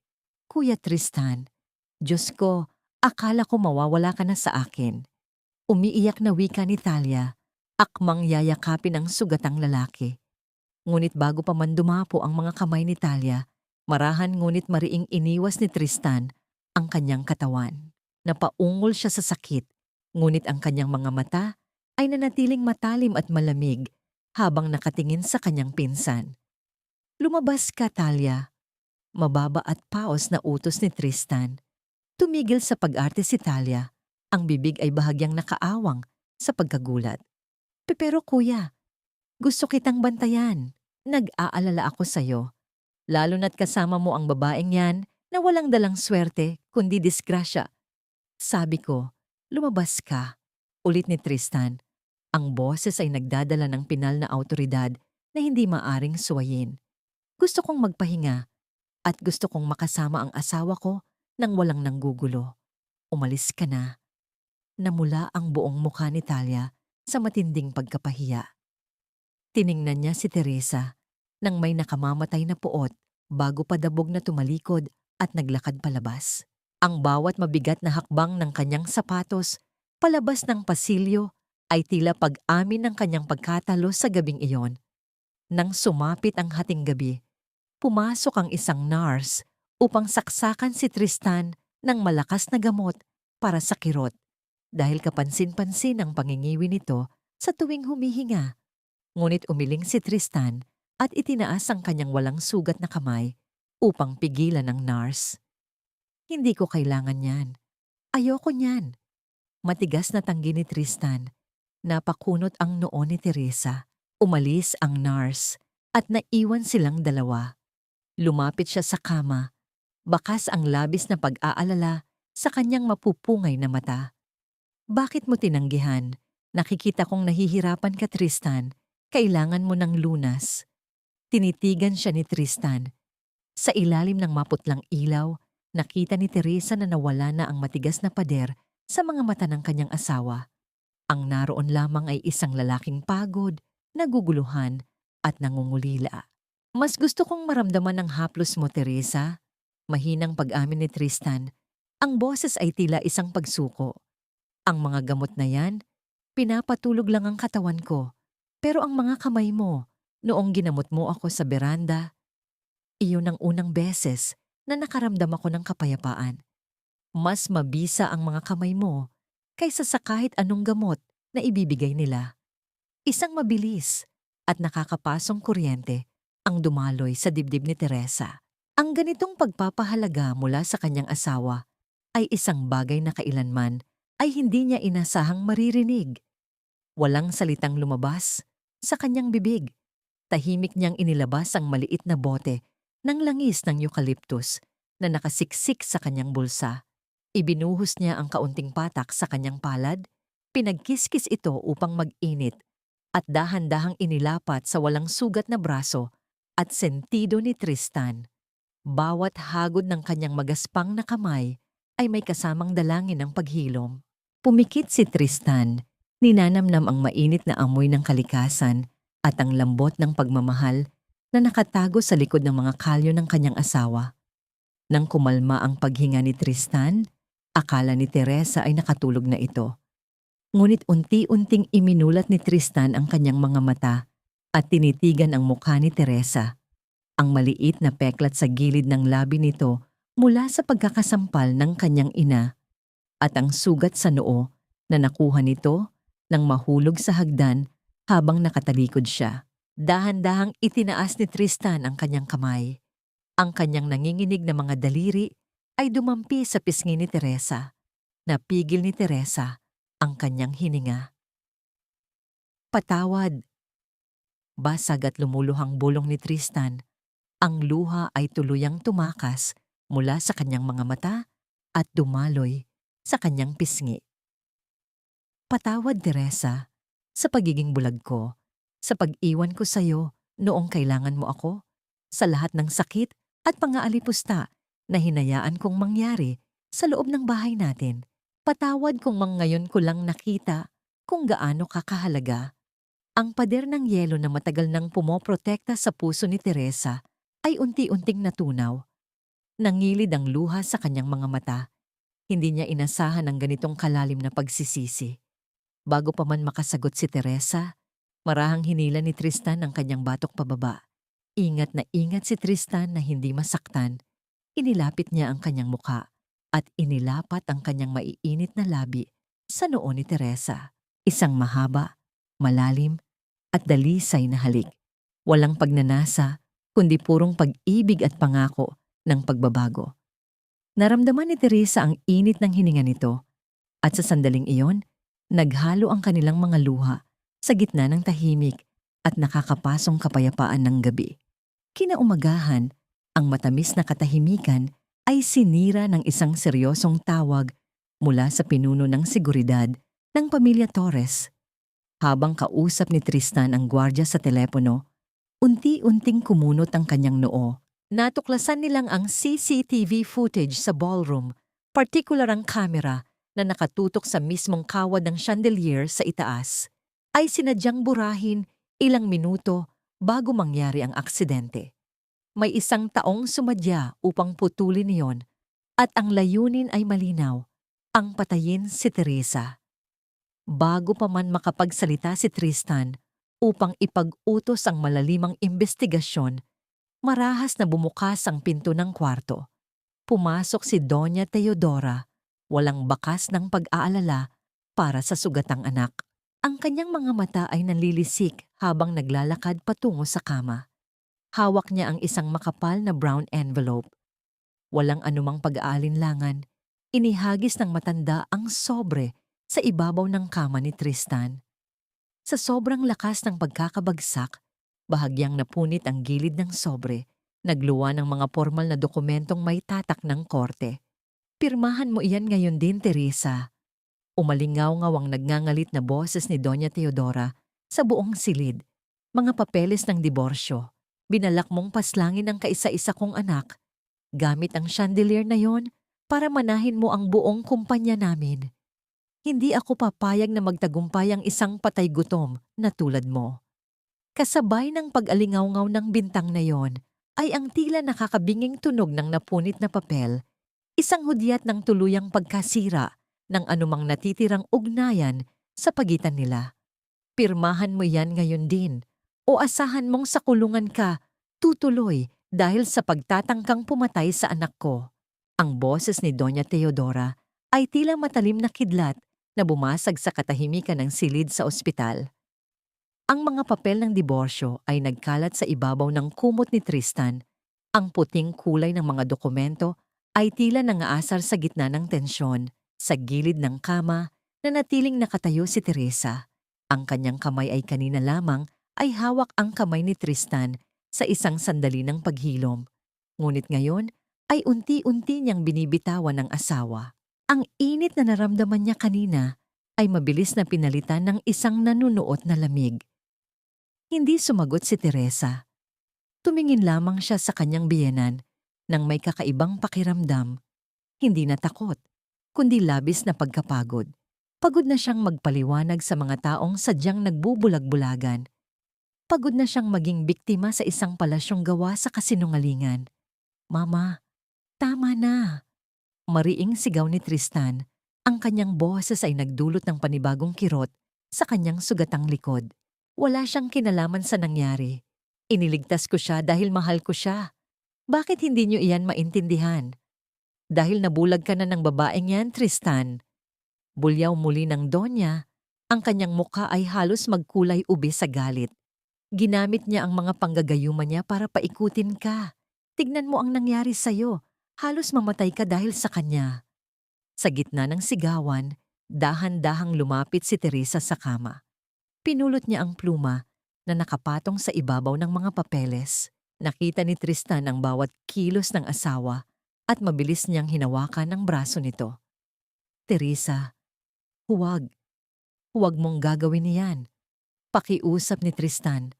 Ang kanyang mga mata ay nagpapakita ng takot na kailanman ay hindi niya ipinakita sa sinuman. Huwag mo akong iiwan. Tiningnan siya ni Teresa. Isang tingin na puno ng pait at matinding pag-unawa. Tristan, hindi mo ako pwedeng protektahan habang ang sarili mong pamilya ang siyang sumasakal sa atin. Ang pag-ibig mo ay hindi sapat para burahin ang lahat ng sakit na narito. Binitawan ni Teresa ang braso ni Tristan at kinuha ang isa sa mga papeles ng diborsyo. Sa harap ng nanlilisik na mga mata ni Doña Teodora, kinuha ni Teresa ang papel at sa halip na pirmahan ito, ay marahan niya itong pinunit mula sa gitna. Ang tunog ng dahan-dahang pagpunit ng makapal na papel ay ang tanging boses na narinig sa loob ng silid. Matapos mahati ang papel, binitawan niya ito at hinayaang mahulog sa sahig na parang mga walang kwentang basura. Hindi ko kailangan ang papel na ito para lumayo, senyora. Malamig na wika ni Teresa kay Doña Teodora. Lalayo ako dahil gusto ko, hindi dahil sa utos ninyo. Bumaling siya kay Tristan. Magpagaling ka, Tristan. Magkita tayo kapag handa ka na ring harapin ang katotohanan tungkol sa pamilya mo. Mabilis na lumakad si Teresa palabas ng silid. Hindi niya pinansin ang tawag ni Tristan ni ang mga mura ni Doña Teodora na humahabol sa kanyang likuran. Ang bawat hakbang ng kanyang mga sapatos sa makintab na sahig ng ospital ay tila isang martsa patungo sa kanyang kalayaan. Bumalik siya sa mansyon ng mga Torres sa huling pagkakataon. Ang malaking gate ay bumukas ng may mabigat na tunog ng bakal. Dumiretso siya sa kanyang maliit na silid. Hindi siya nagdala ng kahit anong mamahaling damit o alahas na ibinigay sa kanya. Ang tanging kinuha niya ay ang kanyang lumang bayong, ang maliit na sewing kit, at ang mga natitirang pinatuyong dahon ng kanyang lola. Habang nag-iimpake, pumasok si Manang Rosa na humihikbi. Teresa, anak, aalis ka na ba talaga? Paano na si Don Tristan? Paano na kami rito? Manang, kailangan kong gawin ito. Sagot ni Teresa habang inaayos ang huling gamit sa kanyang bag. Hindi ako makakahinga sa bahay na ito hanggat ang mga taong nakatira rito ay patuloy na sumisipsip sa pagkatao ko. Kinuha ni Teresa ang folder na naglalaman ng ebidensya ng pagnanakaw ni Talia at ang orihinal na kontrata ng lupa ng kanyang pamilya. Inilagay niya ito sa ibabaw ng malinis na kama ni Tristan, sa tabi ng unan nito. Kasama ng folder ay inilagay din niya ang maliit na supot ng halamang gamot na laging nagbibigay ng kapayapaan sa asawa. Ito ang huling regalo niya para kay Tristan, ang katotohanan. Lumabas si Teresa sa mansyon habang nagsisimulang pumatak ang ulan. Ang bawat patak ng tubig mula sa langit ay tila naghuhugas sa kanyang mga sugat. Sumakay siya sa isang lumang tricycle patungo sa terminal ng bus. Hindi lumingon sa malaking bahay na minsang naging kulungan ng kanyang kaluluwa. Pagkaraan ng 2 oras, nakauwi na si Tristan mula sa ospital laban sa kagustuhan ng mga doktor. Pinasan niya ang sakit ng kanyang katawan para lamang makita ang kanyang asawa. Ngunit nang buksan niya ang pintuan ng kanilang kwarto, ang bumungad sa kanya ay ang isang blangkong silid. Walang amoy ng ilang-ilang. Walang Teresa na naghihintay sa kanya sa dilim. Ang tanging naroon ay ang malamig na hangin na nagmumula sa bukas na bintana na nagpapakislot sa mga kurtina. Ang tunog ng bawat patak ng ulan sa bubong ay tila isang malungkot na ritmo ng pag-iisa. Lumapit si Tristan sa kama at nakita ang folder at ang maliit na supot ng halamang gamot. Nanginginig ang kanyang kamay nang buksan niya ang mga dokumento. Habang binabasa niya ang bawat pahina, ang pagnanakaw ni Talia, ang panloloko sa lupa ni Teresa, ang bawat kasamaang ginawa ng kanyang pamilya sa likod ng kanyang likuran. Ang kanyang puso ay tila pinipiga ng isang napakabigat na kamay. Isang malakas na kulog ang umalingaw-ngaw mula sa labas, sinasabayan ng pagngangalit ng damdamin ni Tristan. Napaupo siya sa gilid ng kama, hawak ang maliit na supot ng halamang gamot na iniwan ni Teresa. Inilapit niya ito sa kanyang ilong at hininga ang pamilyar na amoy, habang ang mga luha niya ay dahan-dahang tumutulo sa mga papeles na nagpabago sa kanyang buhay. Wala na ang asawa niya. At ang natira na lamang sa kanya ay ang katotohanang ang mismong pamilya niya ang dahilan kung bakit siya nawalan ng dahilan para mabuhay.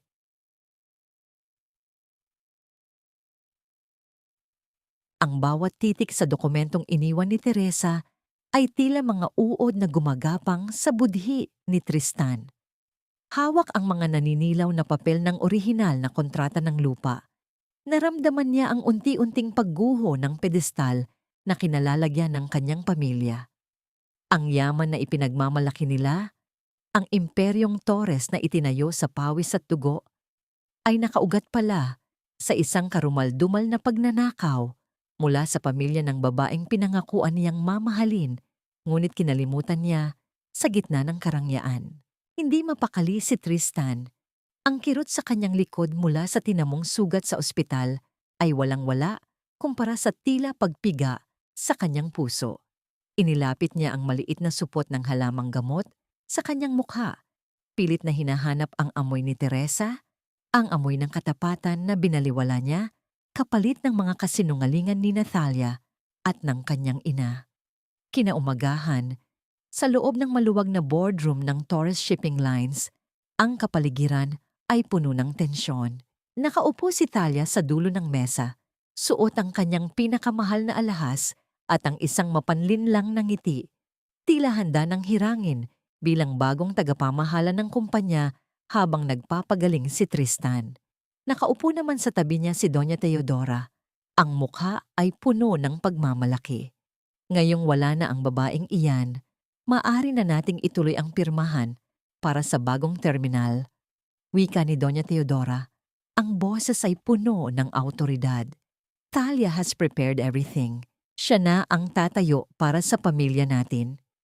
Eksaktong bumukas ang pinto at pumasok si Tristan.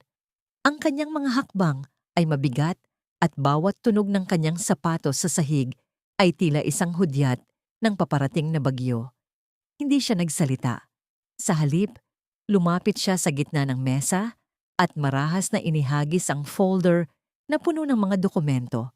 Ang mga papel ay nagkalat sa ibabaw ng makinis na kahoy. Bumungad ang mga bank statement at ang pekeng titulo ng lupa. Anong ibig sabihin nito, Tristan? Kabadong tanong ni Talia. Pilit na pinapanatili ang kanyang maamong mukha kahit na nagsisimula ng mangatal ang kanyang mga kamay. Don't act innocent, Talia. Alam ko na ang lahat. Sigaw ni Tristan. Ang boses ay umalingaw-ngaw sa buong silid, dahilan upang mapatalon sa gulat ang mga board members. Lahat ng perang nawawala sa pondo ng kumpanya, lahat ng transaksyon sa labas ng bansa na nakapangalan sa'yo, it's all here. Ninakawan mo kami habang nagkukunwari kang anghel sa harap ko. Nawala ang maamong mukha ni Talia. Ang kanyang mga mata ay nanlisik at ang kanyang labi ay nanginig sa galit. Hindi na siya makapagtago. Tumayo siya at hinampas ang mesa. Ang tunog ay tila isang putok ng baril sa katahimikan. So what? I deserve that money. Tili ni Talia. Ang kanyang boses ay naging matinis at puno ng pagkamuhi. Buong buhay ko, naging anino lang ako sa pamilyang ito. Habang ikaw, Tristan, nasa iyo ang lahat. Isang hamak na probinsya na lang ang naniwala ka? That stupid Teresa doesn't even know how to wear a dress properly. She's nothing. Basura siya, Tristan. At ikaw, tanga ka dahil pinaniwalaan mo ang isang katulong. Nagpatuloy ang pagwawala ni Talia. Nagsisigaw ng mga malulutong na mura at pang-iinsulto kay Teresa.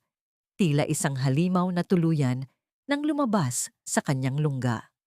Ang mga board members ay napailing sa pandidiri sa tunay na ugali ng babaeng inakala nilang mahinhin. Lumingon si Tristan sa kanyang ina, na nooy tahimik lamang at nakatungo.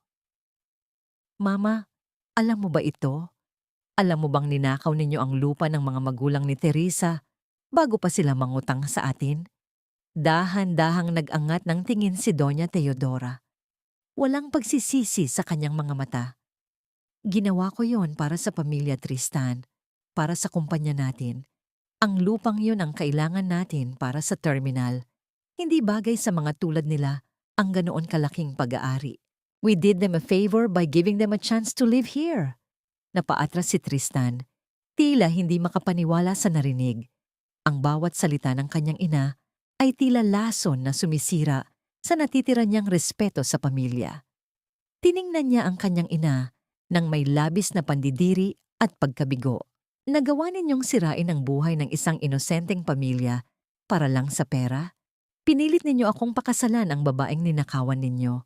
At pagkatapos, ay hinayaan ninyong tratuhin siyang parang aso sa sarili nating bahay? Walang imik ang Donya. Sa harap ng lahat ng opisyalis ng kumpanya, dahan-dahang hinubad ni Tristan ang kanyang gintong CEO badge mula sa kanyang Amerikana.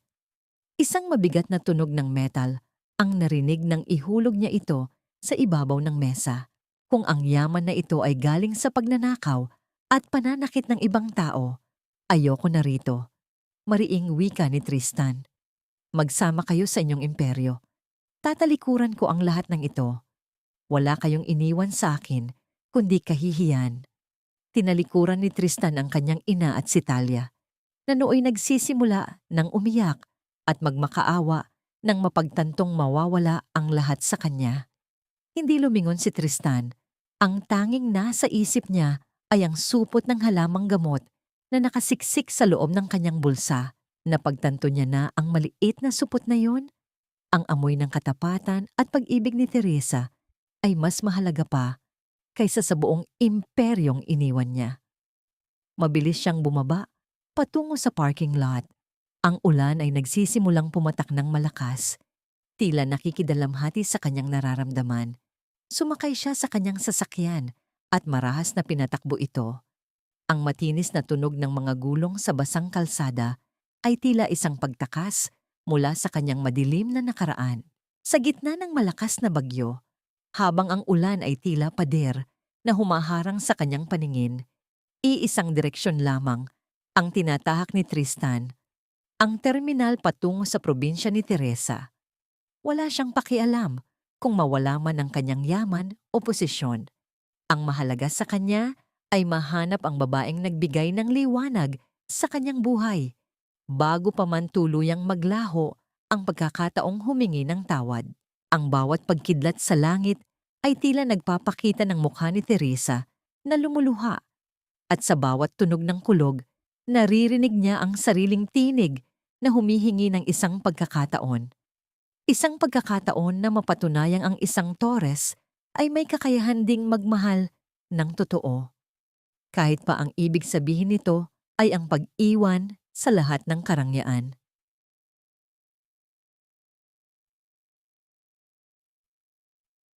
Lumipas ang 6 na buwan na tila isang mahabang panaginip para kay Teresa. Sa isang maliit na bayan sa tabing dagat ng Aurora, kung saan ang bawat umaga ay binabasag ng banayad na hampas ng mga alon sa pampang at ang amoy ng sariwang luyong at tanglad ay humahalo sa alat ng hangin. Natagpuan niya ang kapayapaang matagal nang ipinagkait sa kanya. Hindi na siya ang Teresa na nakayuko at nanginginig sa takot sa bawat yapak ng mga Torres. Ngayon, kilala siya sa tawag na Tala. Nagtayo siya ng isang maliit na klinika sa ilalim ng isang malabay na puno ng mangga. Ang kanyang mga kamay, na dati ay ginagamit lamang sa pagkayod sa sahig ng mansyon, ay ngayon ay nagpapagaling sa mga may sakit sa kanilang bayan. Gamit ang sining ng hilot at ang mga halamang gamot na itinuro ng kanyang lola, muling nabuo ni Teresa ang kanyang dignidad. Ang bawat ngiti ng mga pasyenteng gumagaling ay tila isang gamot din para sa sarili niyang mga sugat sa puso. Isang hapon, habang abala si Teresa sa pag-aayos ng mga tuyong dahon ng sambong, isang lalaki ang dahan-dahang naglalakad patungo sa kanyang klinika. Hindi ito isang pasyente, si Tristan. Ngunit hindi ito ang Tristan na kilala ng lahat. Wala ang kanyang mamahaling tuksedo, wala ang kanyang kintab na sapatos, at wala ang kanyang mapagmataas na tingin. Ang kanyang mukha ay tila tumanda ng 10 taon. Puyat, humpak ang mga pisngi, at ang kanyang mga mata ay puno ng matinding pagod at pangungulila. Ang kanyang suot na polo ay gusot at may mga bahid ng putik mula sa mahabang paglalakbay. 6 na buwan siyang naglakbay sa bawat probinsya, tinatanong ang bawat terminal at bawat palengke, hanggang sa dalhin siya ng tadhana sa maliit na bayang ito. Napatigil si Tristan sa likod ng isang malaking puno ng akasya. Ilang metro lamang ang layo mula sa klinika. Hindi niya magawang humakbang pa. Mula sa kanyang kinatatayuan, nakita niya si Teresa na tumatawa habang kausap ang isang matandang babae. Ang tawa na iyon, isang tunog na ni minsan, ay hindi narinig ni Tristan sa loob ng mansyon ng mga Torres. Nakita niya ang kislap sa mga mata ni Teresa, na tila isang tunay na bituin sa gitna ng dilim. Napagtanto ni Tristan na sa 6 na buwan na wala siya, naging masaya si Teresa. Naging buo si Teresa nang wala ang kanyang yaman, nang wala ang kanyang proteksyon, at higit sa lahat, nang wala siya. Isang matinding kirot ang bumitak sa puso ni Tristan. Ang bigat ng kanyang mga kasalanan ay tila isang malaking bato na pumipigil sa kanyang paghinga. Naramdaman niya ang init ng mga luha na dahan-dahang tumatakas mula sa kanyang mga mata. Sa unang pagkakataon, naramdaman niya ang tunay na kahulugan ng pagsisisi, ang makita ang taong mahal mo na masaya sa buhay na sinubukan mong sirain. Nanatili siyang nakatago sa likod ng puno, tila isang anino na hindi karapat-dapat na pumasok sa malinis na mundo ni Teresa. Hinawakan niya ang maliit na supot ng halamang gamot sa loob ng kanyang bulsa, ang tanging bagay na nagpapaalala sa kanya na minsan ay naging asawa niya ang babaeng nasa harap niya. Eksaktong lumabas mula sa loob ng klinika ang isang makisig na lalaki na nakasuot ng puting Amerikana. Si Dr. Gabriel. Ngumiti si Teresa kay Gabriel at tumulong ito sa pag-aayos ng mga mabibigat na kahon ng gamot. Ang paraan ng pagtingin ni Gabriel kay Teresa ay puno ng paghanga at respeto. Isang bagay na kailanman ay hindi na ipakita ni Tristan noon. Ang inggit ay tila asidong sumunog sa sikmura ni Tristan. Ngunit agad din itong napalitan ng pait. Sino ba naman siya para makipagkompetensya? Siya ang lalaking hinayaang saktan ng asawa niya. Siya ang lalaking naging bulag sa katotohanan. Biglang pumatak ang ulan. Ang langit ay nagdilim at ang hangin ay naging malamig. Tila nakikiramay sa dusa ni Tristan.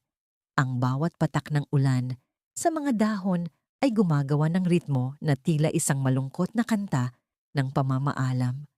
Nagmadali si Teresa at si Gabriel na ipasok ang mga gamot sa loob para hindi mabasa. Sa gitna ng ulan, hindi na nakatiis si Tristan. Inipon niya ang lahat ng natitirang lakas ng kanyang loob at lumabas mula sa likod ng puno. Naglakad siya patungo sa pintuan ng klinika. Ang bawat hakbang niya ay mabigat at puno ng pag-aalinlangan. Ang tubig ulan ay dumadaloy sa kanyang mukha, humahalo sa kanyang mga luha.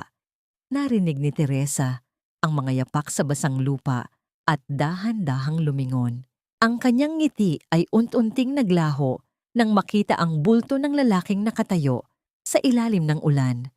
Nanigas ang kanyang katawan. Ang bawat alaala ng sampal, ng pagtalikod at ng pagkahulog sa hagdan ay tila sabay-sabay na nagbalik sa kanyang isipan. Tinitigan ni Teresa si Tristan ng matagal. Walang galit sa kanyang mga mata, walang puot, at wala ring saya. Ang naroon lamang ay isang malalim at nakakakilabot na kawalan ng pakiramdam. Ang mga mata niya ay tila patay na bituin na hindi na muling magliliwanag para sa lalaking nasa harap niya. Bumuka ang mga labi ni Teresa. Ang kanyang boses ay malamig at matigas. Tila isang estranghero na kinakausap ang isang taong hindi kailanman nakilala. Sino po sila? May kailangan po ba silang gamot? Ang tanong na yon ay tila isang libong karayom na sabay-sabay na tumusok sa puso ni Tristan. Ang sakit ng hindi pagkilala ay mas matindi pa kaysa sa anumang mura o sigaw. Tumayo lamang si Tristan doon, basang-basa sa ulan, habang ang pintuan ng klinika ay dahan-dahang isinasara ni Teresa. Iniwan siyang mag-isa sa dilim at sa lamig ng kanyang sariling pagkakamali. Sino po sila? Ang apat na salitang iyon ay mas matalas pa kaysa sa anumang patalim na bumaon sa dibdib ni Tristan. Nakatayo siya sa ilalim ng humahagupit na ulan. Ang tubig ay umaagos sa kanyang mukha, ngunit ang lamig na nararamdaman niya ay hindi nanggagaling sa langit, kundi sa mga mata ng babaeng nasa kanyang harapan. Walang galit, walang pagkilala. Isang blangkong pader na tila nagsasabing ang Tristan Torres na kilala niya noon ay matagal nang inilibing sa limot. Hindi umalis si Tristan. Sa halip na sumuko, nanatili siya sa labas ng klinika ni Teresa. Sa loob ng 3 araw, hindi siya naghanap ng matutuluyan. Natulog siya sa kanyang sasakyan at sa umaga, Bago pa man magbukas ang klinika, nandoon na siya upang maglinis ng bakuran. Ang mga kamay na dati ay tanging panulat at mamahaling relo ang hinahawakan ay ngayon ay puno ng gasgas mula sa pagwawalis ng mga basang dahon at paglilipat ng mga mabibigat na sako ng lupa para sa mga halamang gamot. Isang hapon, habang nagbubuhat si Tristan ng mga kahon ng bote para sa klinika, mabilis na huminto ang isang itim at mamahaling sasakyan sa harap ng bahay ni Teresa. Ang kintab nito ay tila isang malaking insulto sa maputik at payak na kapaligiran ng probinsya. Bumukas ang pinto at iniluwan nito si Doña Teodora. Ngunit wala na ang dating ningning ng matanda. Gusot ang kanyang suot na seda at ang kanyang mga mata ay puno ng desperasyon at galit. Mabilis niyang tinahak ang daan patungo kay Tristan at hinila ang braso ng anak ng may panginginig. Tristan, ano bang ginagawa mo rito? Tignan mo ang sarili mo, nagmumukha kang katulong ng isang probinsya na. Tili ni Doña Teodora. Ang boses ay pumiyok sa gitna ng katahimikan. Wala na si Talia. Tinakasan tayo ng babaeng yon, dala ang lahat ng natitirang pera natin. Baon tayo sa utang, Tristan. Kailangan mong bumalik sa Maynila at ayusin ang lahat. Napatigil si Tristan sa kanyang ginagawa.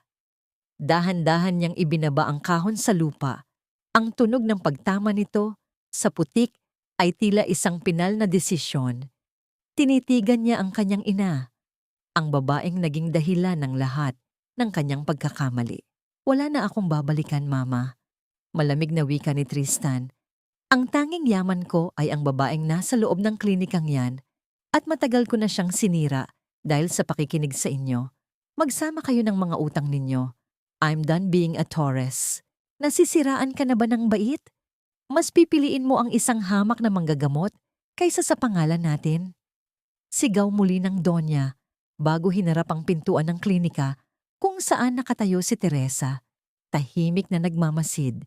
Ikaw ang may kasalanan nito. Mula nang dumating ka sa buhay namin, dinala mo ang kamalasan ng mga dukha sa amin. Ginamit mo ang panggagayuma mo para sirain ang anak ko.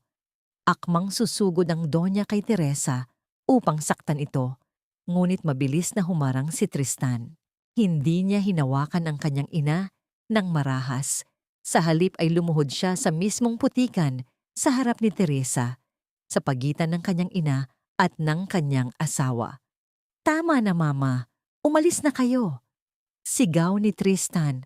Ang kanyang boses ay nanginginig sa matinding emosyon.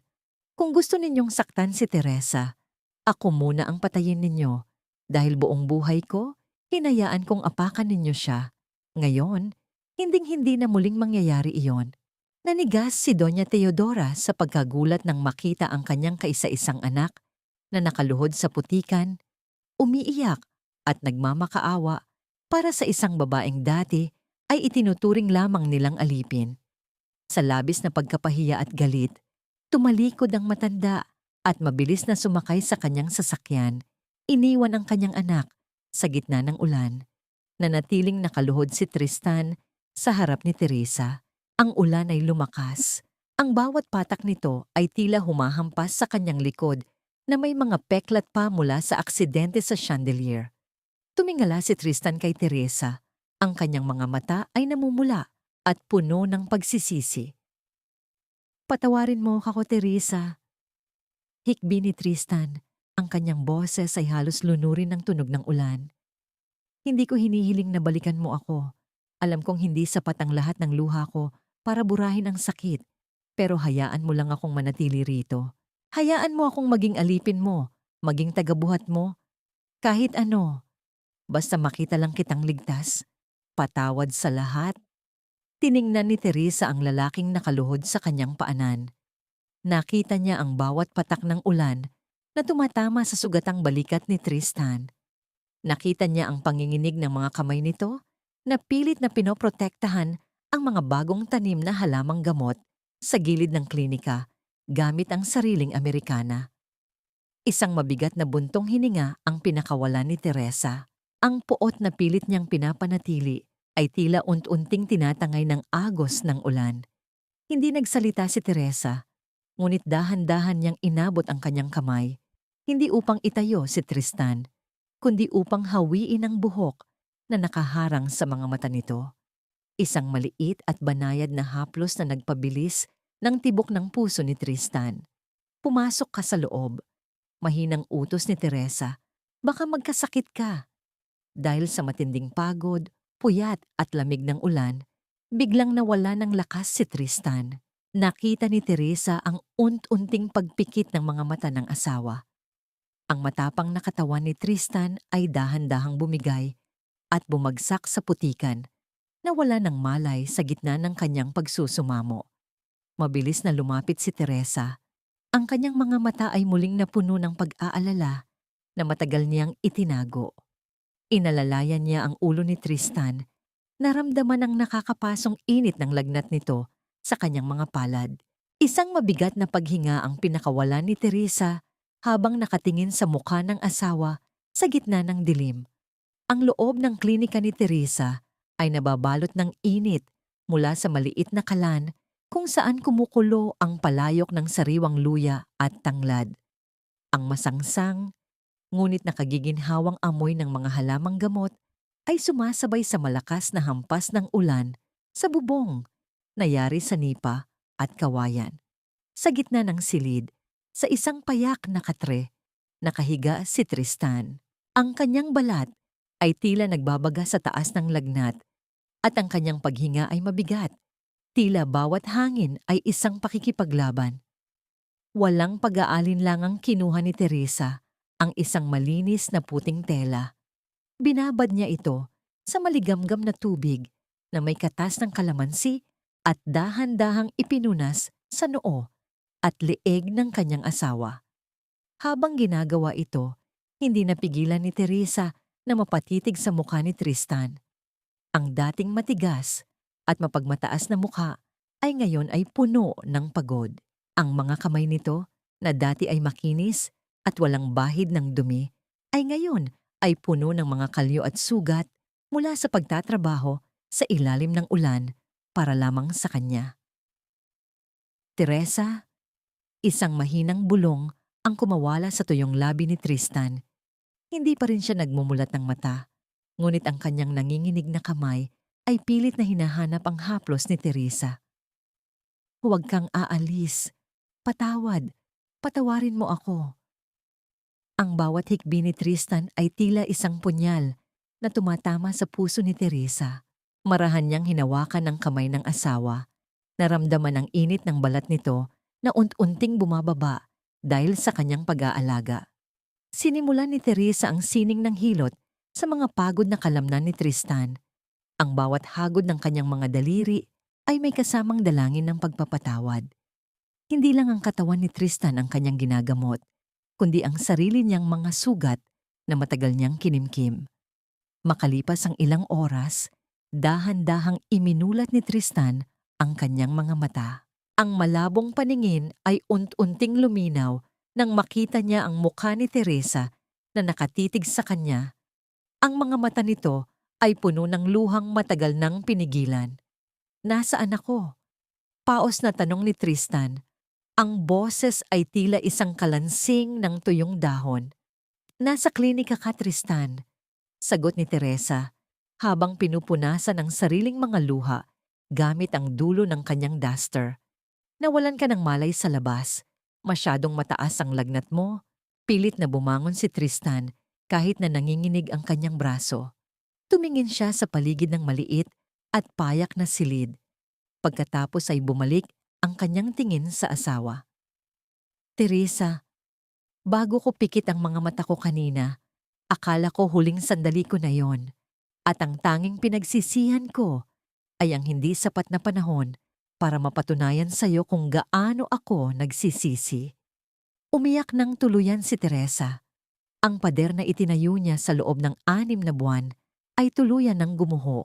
Ang bawat sakit, ang bawat panlalait na natanggap niya sa mansyon ng mga Torres, at ang bawat gabi ng kanyang pag-iisa ay ibinuhos niya sa harap ni Tristan. Bakit, Tristan? Bakit ngayon lang?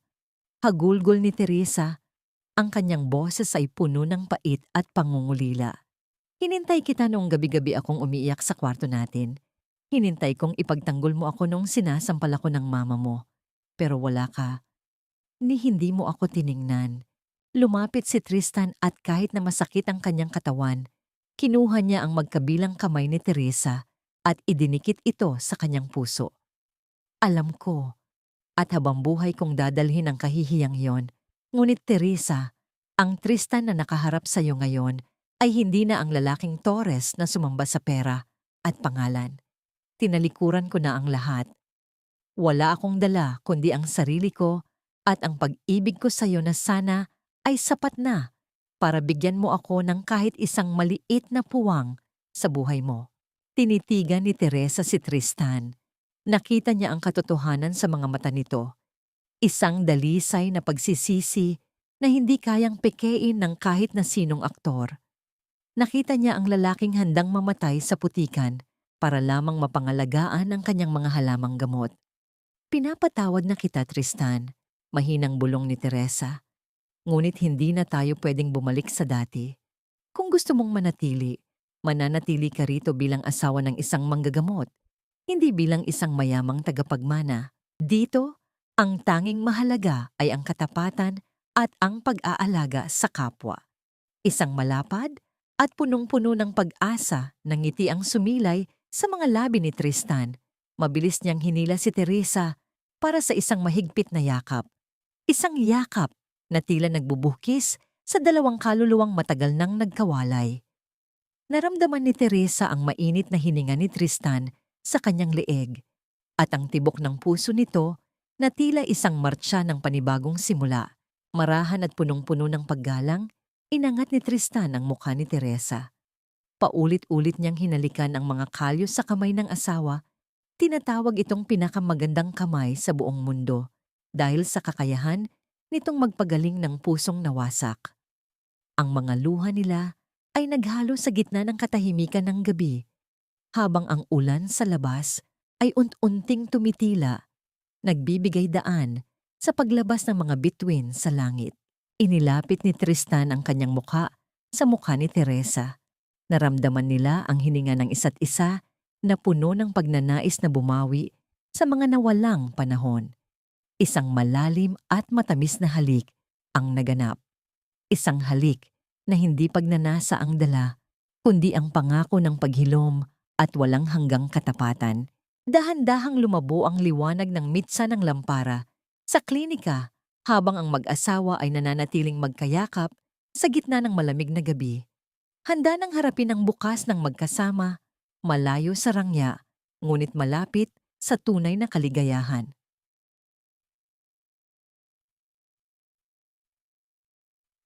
Lumipas ang isang taon mula nang iwanan ni Tristan ang karangyaan ng Maynila para sa payak na buhay sa Aurora. Ang dating bilyonaryo na kinatatakutan sa boardroom ay ngayon ay kilala na sa tawag na Mang Tristan, ang masipag na asawa ng tanyag na manggagamot na si Tala. Ang kanyang mga kamay ay hindi na naglalagda ng mga kontratang nagkakahalaga ng milyon-milyon. Sa halip, ang mga ito ay bihasa na sa pag-aararo ng lupa, pag-aani ng mga halamang gamot, at pag-aalaga sa maliit na taniman na nagbibigay ng buhay sa kanilang klinika.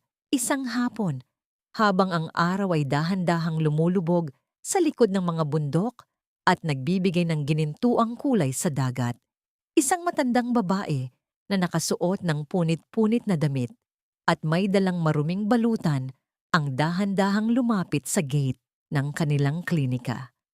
Ang kanyang buhok ay magulo, ang kanyang balat ay sunog sa araw, at ang kanyang mga mata ay puno ng labis na kahihiyan. Si Doña Teodora. Pagkatapos siyang takasan ni Talia dala ang lahat ng natitirang yaman ng mga Torres, ang Doña ay nalubog sa napakalaking utang. Ang kanilang mansyon ay narimata, ang kumpanya ay bumagsak, at ang lahat ng mga kaibigan na dati ay nakapaligid sa kanya ay isa-isang naglaho na parang bula. Wala siyang ibang matakbuhan kundi ang anak na dati ay itinaboy niya. Nakatayo si Teresa sa beranda ng kanilang maliit na bahay, Hawak ang isang tasa ng mainit na tsaa ng pandan. Nang makita niya ang matanda, hindi siya sumigaw, hindi siya nagalit, at lalong hindi siya nagmalaki. Lumapit siya sa gate at dahan-dahang binuksan ito. Tristan, tawag ni Teresa sa kanyang asawa na nooy abala sa pagdidilig ng mga halaman sa likuran. Mabilis na lumapit si Tristan, ngunit nang makita ang kanyang ina, sa ganoong kalagayan, napatigil siya. Walang galit sa kanyang puso, kundi isang malalim na awa. Lumapit si Tristan at inalalayan ang nanginginig na balikat ng kanyang ina. Walang salitang lumabas sa bibig ni Doña Teodora, kundi ang mga hikbi ng pagsisisi habang nakatingin sa kanyang anak at sa manugang na dati ay itinuring niyang basura. Dahan-dahang inabutan ni Teresa ang matanda ng tasa ng tsaa. Hindi ito ang tsaa na inihahain ng isang alipin sa kanyang amo. Ito ay ang tsaa ng isang reyna na nagpapakita ng biyaya at kapatawaran sa isang taong naligaw ng landas. "Uminom po muna kayo, Mama." Mahinang wika ni Teresa, ang boses ay puno ng kapayapaan. "Dito po sa amin, hindi po mahalaga kung gaano kayo kayaman o kung ano ang pangalan ninyo. Ang mahalaga po ay ang pagtanggap at ang pagkakataong magsimulang muli." Napahagulgol ang Donya at napayakap sa bisig ni Tristan. Sa sandaling iyon, ang huling hibla ng puot sa pamilya Torres ay tuluyan ng natunaw. Ang hustisya ay hindi nakamit sa pamamagitan ng paghihiganti, kundi sa pamamagitan ng pagpapakita kung ano ang tunay na halaga ng isang tao. Makalipas ang ilang buwan, naging masigla muli ang paligid ng klinika. Nahanap ni Doña Teodora ang kanyang kapayapaan sa pagtulong kay Teresa sa pag-aayos ng mga tuyong dahon, malayo sa ingay at plastik na mundo ng Maynila. Natutunan niyang ang tunay na karangyaan ay hindi nasusukat sa ginto, kundi sa katahimikan ng budhi at sa pagmamahal ng pamilya. Isang gabi, habang nakaupo sina Tristan at Teresa sa tumba-tumba sa labas ng kanilang bahay, naramdaman ni Teresa ang marahang sipa mula sa loob ng kanyang sinapupunan. Isang bagong buhay na bunga ng kanilang pagpapakasakit at pagmamahalan. Inilapat ni Tristan ang kanyang palad sa tiyan ni Teresa at sa ilalim ng nagniningning na mga bituin, isang matamis na halik ang muling nagbigay diin sa kanilang pangako. Ang kwento ni Teresa o Tala ay isang paalala sa lahat na ang bawat sugat ay may lunas at ang bawat dilim ay may katapat na liwanag. Ang tunay na kapangyarihan ng isang babae ay hindi nanggagaling sa kanyang katayuan sa buhay, kundi sa kanyang kakayahang magpatawad, maghilom, at manatiling nagniningning tulad ng isang bituin kahit gaano pa kadilim ang gabi. Natapos ang kanilang paglalakbay, hindi sa isang palasyo, kundi sa isang tahanan na puno ng amoy, ng halamang gamot at tunay na pag-ibig. Isang buhay na mas mahusay pa sa anumang pangarap dahil ito ay binuo sa katotohanan. Ang paglalakbay ni Natala at Tristan ay nagtatapos hindi sa isang marangyang palasyo, kundi sa isang tahanang puno ng amoy ng halamang gamot at tunay na pag-ibig. Isang buhay na mas mahusay pa sa anumang pangarap dahil ito ay binuo sa pundasyon ng katotohanan. Sa bawat pintig ng puso at sa bawat luhang pumatak kasabay ng ating mga karakter, nais kong magpasalamat ng buong tapat sa inyong pananatili hanggang sa huling sandali ng ating kwento. Isang malaking karangalan para sa akin ang maging tinig na kasama ninyo sa inyong mga tahanan, sa gitna ng inyong mga gawain o sa mga oras ng inyong pamamahinga. Habang isinusulat ko ang mga pahinang ito, hindi ko mapigilang damhin ang bawat hapdi ng sampal at ang lamig ng ulan na tiniis ni Tala. May mga gabi ring bumigat ang aking dibdib, lalo na sa bahaging kailangang pumili ni Tristan sa pagitan ng kanyang dugong kinagisnan at ng katarungan. Ang kwentong ito ay hangos sa mga anino ng totoong buhay, sa mga kababaihang nakilala ko na tulad ni Tala ay nakaranas mabaliwala, ngunit piniling hanapin ang sariling liwanag sa gitna ng dilim. Nais kong iwan sa inyo ang mensahe na ang pagpapatawad ay hindi nangangahulugan ng paglimot sa sakit, kundi ito ay ang pagpapalaya sa sarili mula sa tanikala ng poot. Tulad ng isang maliit na mitsa ng lampara sa gitna ng bagyo, ang pag-asa ay laging nariyan. Naghihintay lang na muling mag-alab sa sandaling piliin nating muling magtiwala sa kabutihan ng tao. Ngunit bago tayo tuluyang maghiwalay sa kwentong ito, may isang katanungan akong nais iwan sa inyong mga puso. Kung ikaw ang nasa kalagayan ni Tala, kaya mo rin bang tanggapin at patawarin ang taong nagnakaw ng iyong yaman at sumira sa iyong dangal, lalo na kung siya ang ina ng lalaking mahal mo? Sapat na ba ang pagsisisi para mabura ang lahat ng pait? Sana ay ibahagi ninyo ang inyong mga saloobin sa ating comment section dahil ang inyong mga opinyon ang nagbibigay kulay sa ating talakayan. Huwag din ninyong kalimutang i-like at i-share ang ating kwento upang mas marami pa tayong pusong maabot at mabigyan ng inspirasyon para humilom. Maraming salamat sa inyong pagtangkilik at hanggang sa muli nating pagkikita sa susunod na yugto ng pag-ibig, sakripisyo at pag-asa. Manatiling nagniningning, mga tala.